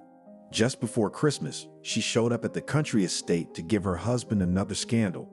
Henry was away at the time, but Sarah witnessed an unpleasant scene. May attacked Joe from the doorstep, regardless of his condition. You've made yourself comfortable. Nice house, servants, and a wheelchair to top off the scenery. An oil painting. Joe tried to keep his cool. Do you find my helplessness funny? But come on, how could I? I'm supposed to cry and wail. May, tell me straight out why you came here. You still have the nerve to ask that. You left me destitute. All right, well, you don't have to go on. You need money. That's right. I'm sorry, but I can't help you with that. As you can see, I'm in a bad place myself. You should think about getting a job or let your dad support you. It's not up to you. May had mustered the strength to make one last complaint. Joe, you can still get me back, but you need money to do that, don't you? The woman nodded in agreement, not suspecting a trick in the question. Joe wheeled his wheelchair closer to her, and she fearfully started to back away. May, I have a counter-proposal for you. You can have me back too. If you agree to move into this house for a while to help your father a little, with nowhere else to go, the woman hit the wall. You're just offering me to be your nurse? But you're my wife. You're not a stranger. Oh no, I can't. I'm not ready for that. Sarah saw May storm out of Joe's room as she ran past her, and she couldn't help it. Bitch, an absorbent cotton doll. May turned around. Are you talking to me? You who else? May screamed hysterically. Freak house. How did I not realize it in the first place? Sarah threw open the front doors. Come on, madam, get out of here. And I don't recommend you come here again. Cursing her life and the people in the house, May got into the car and sped toward the gate. Contrary to the doctor's positive assertions, Joe's condition was rapidly deteriorating. Weakened body and stress played a cruel joke on the athlete. He picked up a cold. For 3 days, the guy burned and fevered, and the doctor who arrived on a call with his hands folded. I'm sorry to tell you, but things are bad. In addition to the underlying illness, he had a cold. Where could he have gotten it? Joe himself answered the doctor's question. A couple days ago, some friends came to visit me. Yeah, and spring is flu season, so what's the point of sitting around like a hermit in the first place? If you want to keep what health you have left, you have to make sacrifices.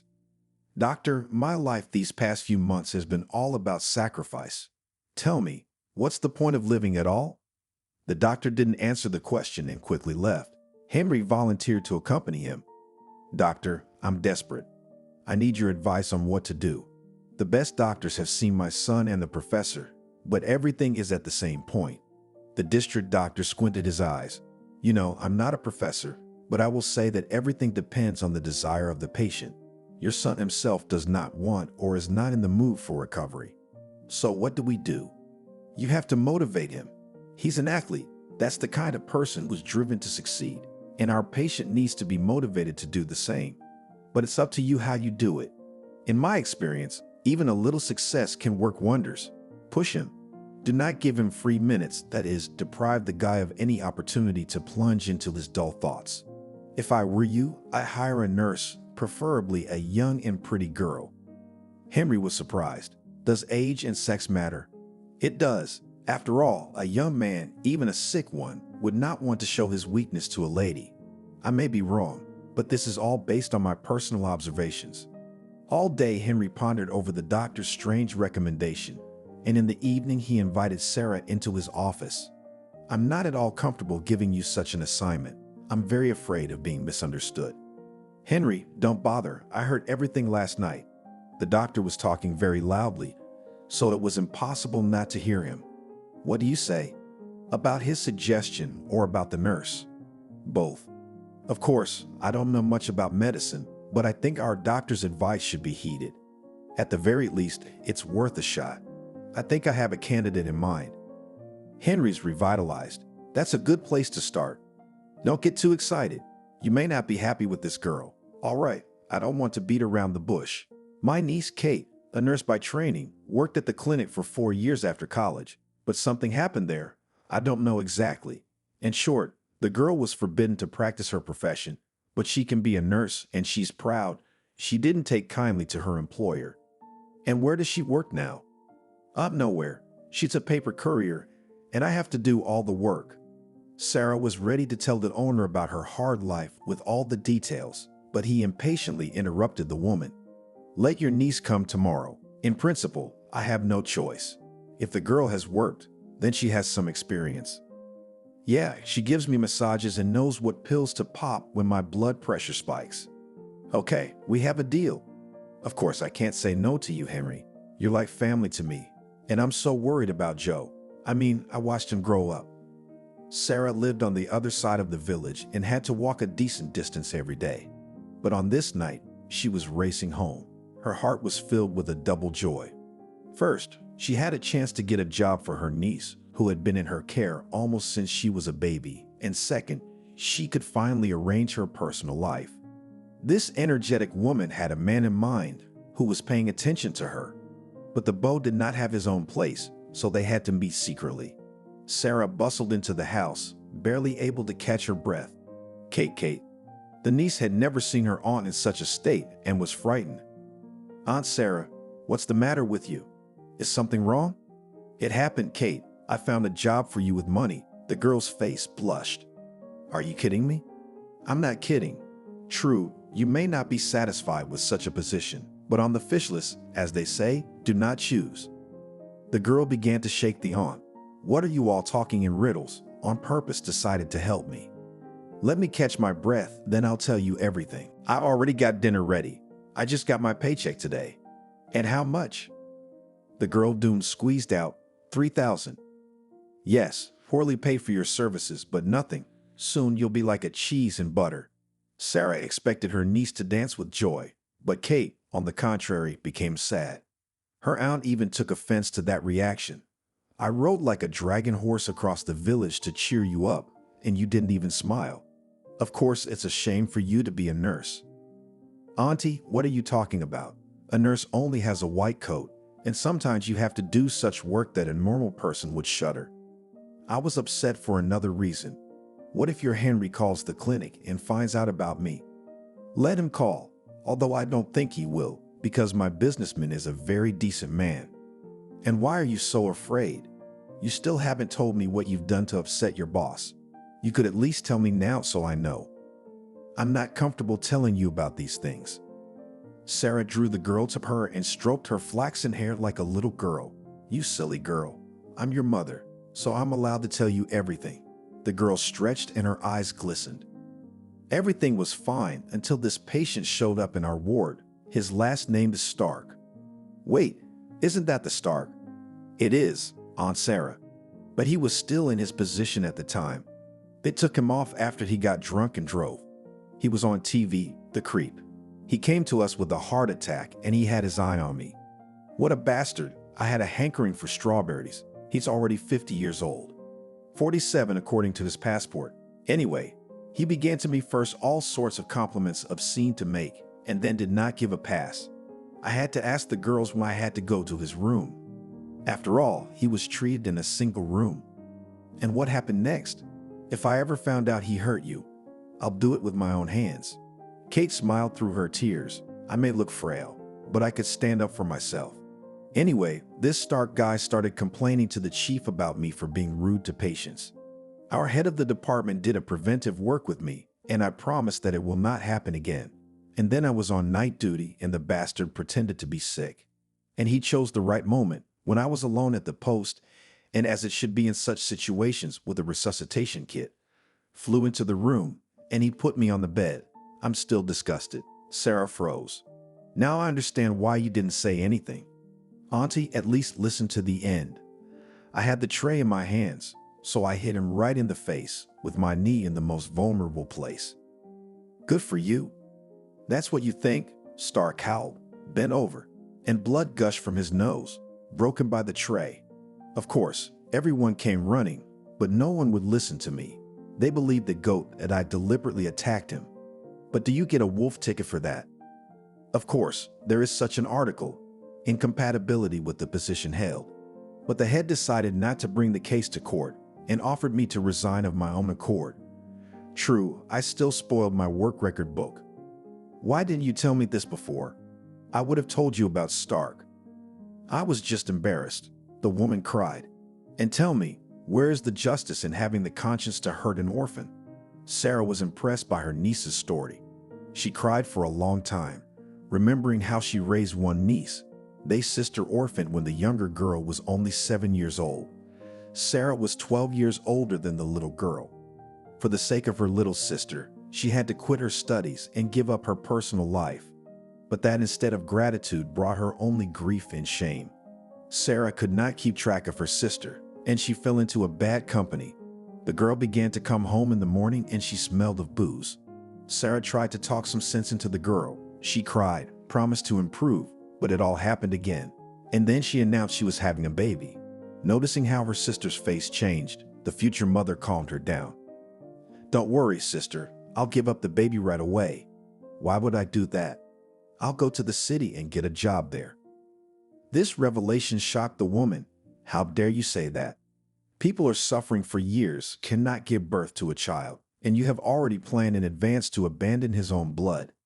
And it was especially hurtful to hear such reasoning, because for the sake of her sister's future, she gave up her happiness as a woman. But she was not up to her older sister's worries. She barely waited for the birth, and then immediately went into all the hard work. Kate was only 5 months old when the men in uniform came to the house. You need to come with us for a lineup. Sarah felt a chill go through her. What happened? You were told to come to the lineup. Your sister may be dead. Sarah recognized her sister immediately by the flower tattoo on her arm. She remembers the coroner offering her condolences and then saying regretfully, she should have lived on, so young and beautiful. And it was all the damn booze's fault. The woman was afraid to look at her sister's lifeless body and only asked, did she poison herself? If only. Can't you see she's all messed up? They must have gotten drunk, and there was a conflict with all the tragic consequences. Kate's been in her aunt's care ever since, but Sarah never told the girl under what circumstances her mother died. She did not want to traumatize the child's soul. The aunt generally tried to keep her niece out of trouble, and until sometime I succeeded. Kate grew up an obedient girl and pleased her aunt's success in school. It was on her advice that she entered medical school. This profession, Kate, is tailor-made for you. You're pathetic. Nurses don't do anything special. They flit around the wards in their white coats, giving shots in the soft spot. Only later, during the internship, Kate realized how wrong her aunt was, but she is not accustomed to retreat in the face of difficulties, and soon she loved her job with all her soul. In the morning, Henry waited for his housekeeper on the first floor. He noticed from afar that Sarah was accompanied by a fragile girl. She's just a child. What kind of nurse would she be? But the businessman's disappointment was quickly replaced by admiration. Kate politely said hello and leisurely took off her light coat. The landlord suggested, let me take you to our sick man. Okay, but I have to wash my hands first. Sick people who have to stay within 4 walls are very weak, so they can easily catch an infection. Joe wasn't expecting visitors in the morning, so he was reading the first book he could find in bed. When Kate carefully opened the door, he thought he was dreaming, because the novel described a similar scene. He stared into the girl's face, and she blushed with embarrassment. Hello, Joe. Hello. Are you a fairy or a star that got lost in the sky? No, son, this is your assistant, and her name is... Joe didn't immediately notice his father and Sarah because all his attention was on the pretty stranger. To his father's remarks, he jokingly objected. Dad, wait, I have to guess the name of this nymph who jumped off the pages of the book I'm reading myself. Henry wanted to interrupt his son, but Sarah gave him such an expressive look that he stopped talking. Joe glanced at the open page, then back at the girl. In my story, Kate came to the hero. He waited for her, and she came. The girl smiled. My name is Kate, too. The witnesses to this touching scene looked at each other and decided they had better remove themselves. Henry whispered, there's something magical about that girl. I didn't expect her to win me over with one look. and I haven't seen Joe in such high spirits in a long time. Maybe the doctor's right. It's too early to tell. We'll see. The young men studied each other in silence for a long time. Joe was the first to break this long pause. Perhaps we should get to know each other better. A star named Kate. The girl laughed. Why do you call me that?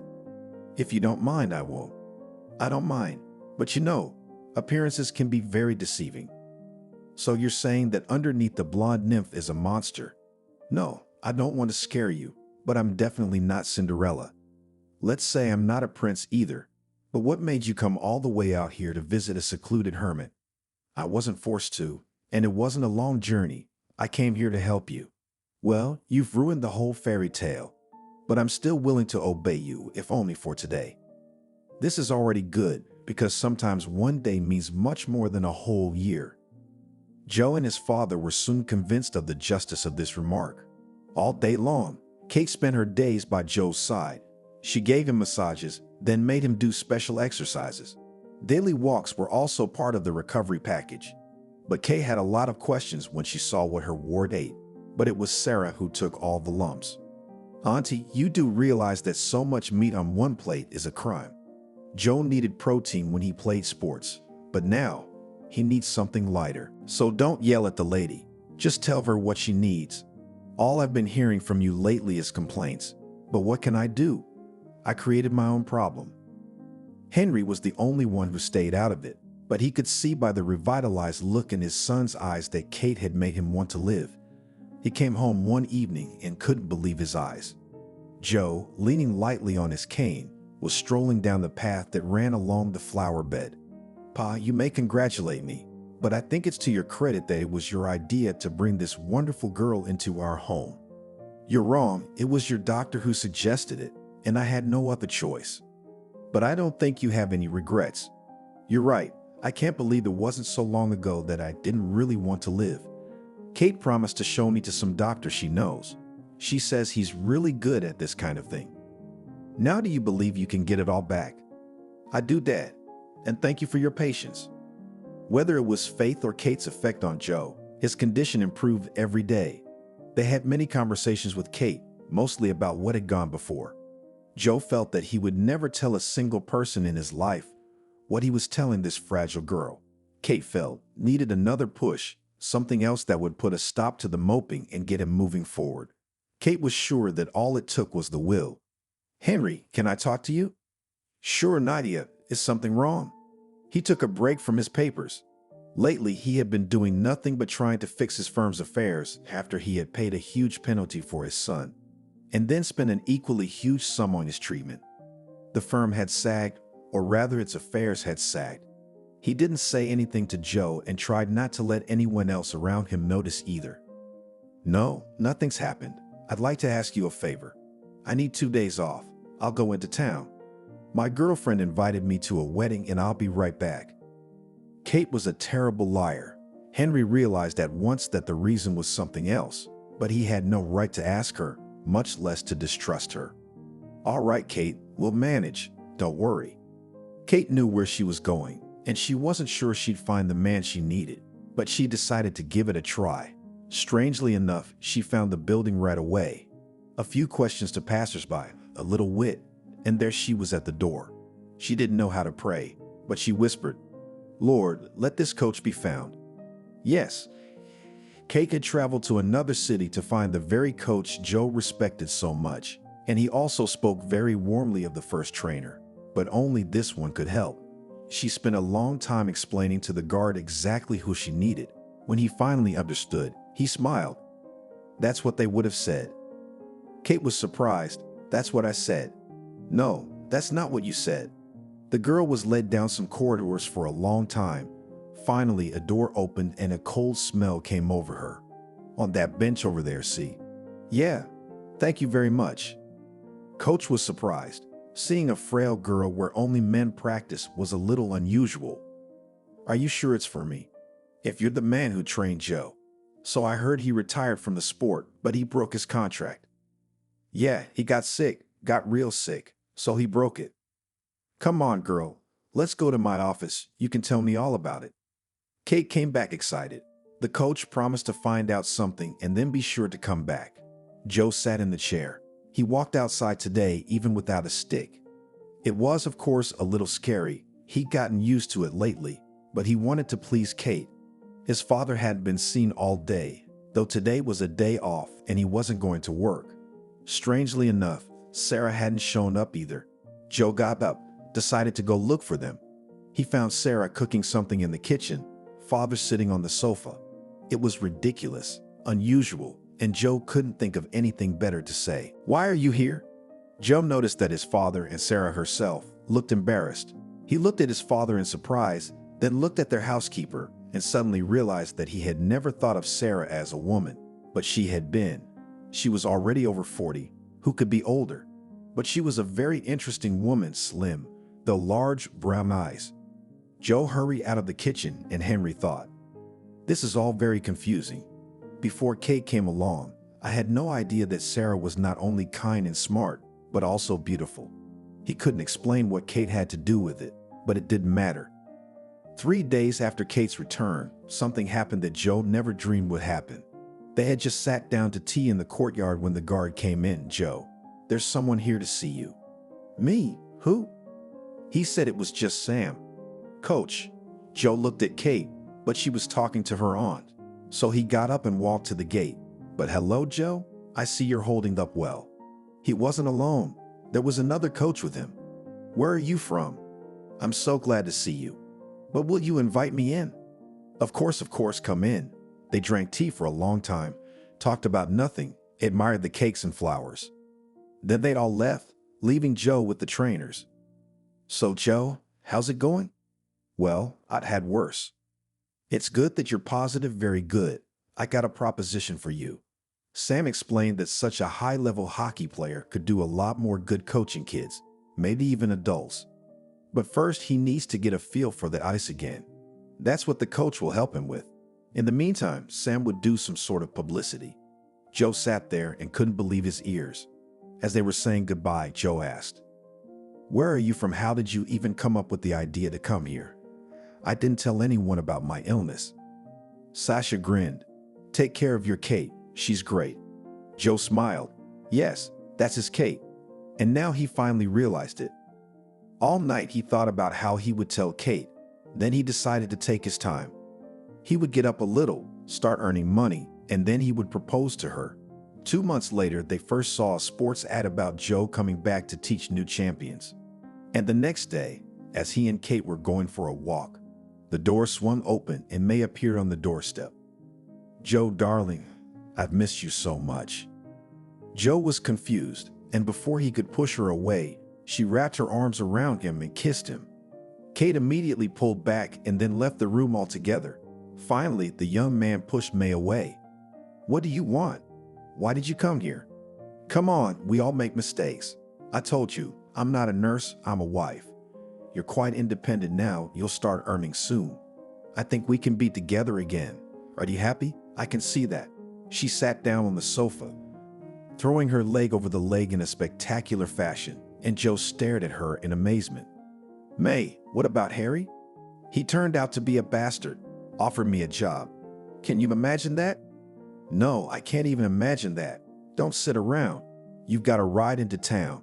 May narrowed her eyes. "What, are you kicking me out or something?" "Exactly, and I wish I'd never seen you again in my life." May realized that her hopes that Joe would cry with joy were not justified. She tried another way. Tears quickly dripped from her eyes. "Joe, honey, all people make mistakes. I'm no exception. I can't be without you, do you understand?" Joe laughed. "I've forgotten what an actress you are. Go away, May, and stay out of my life." The woman jumped up just as Henry entered the room. "You're going to regret this. You're going to regret it. Go home. Daddy's gonna beat your daddy to a pulp. Do you understand?" She grabbed her suitcase and walked proudly past Henry. As soon as the door slammed, he turned to the son. "Joe, what was that?" "I'm afraid, Dad, there's another problem." Joe was right. 3 days later, Matthew informed Henry that he wanted to split the company. "Herman, but you realize it's death to me now, don't you?"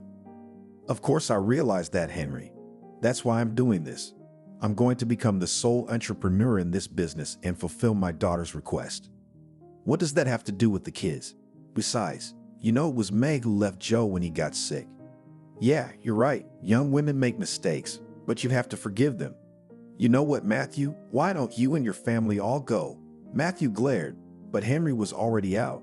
They sat in the yard under the old apple tree together, Joe, Kate, Sarah, and Matthew. There were papers in front of Henry. Well, Pa, maybe I should try to borrow some money. No, Joe, let's be logical. You haven't even started work yet. Nobody knows how it's gonna go. Besides, to borrow that kind of money, you'd have to rob a bank. Is it that bad? Well, it's a bust. If we sell this house, the apartment in the city, and the leftovers, whatever Matthew leaves us after he's withdrawn his assets, we have a chance of coming out at zero. Joe whistled. Sarah said out of habit, "Don't bring it down. There won't be any money." Everyone turned to her. The woman realized she'd done something stupid and stood up. "I'll make tea." She was about to leave when a beautiful woman came to the table. They'd been living without a day guard for a few days now. "Hello." Henry looked up and held out his eyes. "Callie." Joe stared at his mother without looking away. He thought he'd never recognize her in his life, but no, he did. "Hello, Henry." "Hello, son." Joe didn't say a word, but Henry stood up, pushed back his chair. "Well, sit down now that you're here. What's the matter? Or did you decide to ruin our lives too, to finish us off, so to speak?" The woman looked at her ex-husband in surprise. "Henry, what's the matter with you? You never gave up." She was silent for a few minutes, as if gathering her thoughts. "I was in the country on business for a while. I met a mutual friend. We sat and talked. I didn't know anything about Joe or what you guys were going through. But I'm not surprised." Joe turned away. "Joe, yes, listen to me, please. I understand who you think I am, but I don't think it would have been better for me to stay. My soul would still be there, and I'd hate you because you wouldn't let me realize my dream. But that's not what I mean. My acquaintance told me everything. Everything. As I understand it right now, the most important thing for you is to save the firm." Henry nodded his head. "Yes, but I don't think we can do that." "Yes, we can. Yes, we can. My husband died, leaving me a very wealthy widow. Besides, I've done some good things for that country myself, and I'm paid very well there. Now, as the hours wore on, I realized that I was terribly lonely. I know exactly how Joe feels about me, and I wouldn't go to you. I want to help. I realize your pride won't allow you to accept money from me. Henry, could this be considered alimony for Joe's entire life? I just don't know how to talk very nice. I haven't been able to give my son the love and care he needs. Let me do at least that. I'm not buying your forgiveness. I'm used to it. Let it be something." She put the envelope down, stood up, and headed for the exit. Joe didn't make it first. "Mom," she stopped, turned around. "Stay at least a couple days. Maybe we can make it work." Henry was proud of Joe now, and so was Kate. That evening, Callie, walking through the garden, heard sobs. She carefully pushed back the bushes and saw Sarah, who was crying quietly in a corner of the garden. The woman smiled and stepped towards her. Sarah jumped up fearfully. "Please don't go. Please sit down." Sarah obediently sat down. "I know why you're crying because of Henry, because of the fact that I'm here." Sarah shook her head negatively at first, then waved her hand and spoke. We've been around each other for so many years, and we've never looked at each other as like a man and a woman." "Yeah, that's right. And now I don't know what's going on. I've driven away the man I was going to marry. I've lost my mind." "No, you haven't. And Henry loves you too. I saw the way he looked at you." "You think so? But why are you telling me this?" Kelly smiled. "I guess because I don't love, and never have, the way I love my second husband. Don't think anything of it. That's not why I came here." May was circling her father's desk. "Dad, it's gonna be another 20 minutes. Things don't happen overnight. You see, his company's stock is down 1 point." "1 point? But why so little? You said they'd crash and you take the firm for nothing." "I did, but I don't know what's going on. He shouldn't have any money. No bank will give him a loan. I've made sure of that." May plopped down on the couch and turned on the TV. Matthew also raised his head and stared at the screen with amazed eyes. The beautiful young newscaster was talking about big changes, expansions at Henry's company. Say, Henry here, the man seems to have it all. He's achieved everything. But why do you suddenly decide to move on? It's very simple. You know, I realized at any age, you can start over. My son made a turn. Now he's a coach. He's getting married soon, and soon there will be a new addition to the family. Here's me. I also have weddings coming up and a new family member, a grandson or granddaughter. So why should the business stand still? We will grow and grow as our big friendly family. May jumped up. I hate it. I hate it. Her father was tensely looking at the computer. What is it? Money jumped up to him. What is it? Our stock is going down and someone's buying it up real fast. And I think I know Boo. That bastard. He's outplayed me again. Matthew slammed the laptop lid down hard. He slammed it down so hard that it cracked. May looked at him fearfully. What are you looking at? Go get a job. We'll be walking around the world with our hands out. May cried, and Matthew swore again. There was only one thing Joe had left to do before the wedding. They stopped outside the hospital where Kate was interning. Why are we here? We have to. They entered the hospital and Joe literally dragged her along. Finally finding the right door, he pushed it open. A man with a bald head and a long nose stepped up to meet them. Joe looked at Kate. Him? She nodded, and Joe took great pleasure in punching him in the nose. That's it now.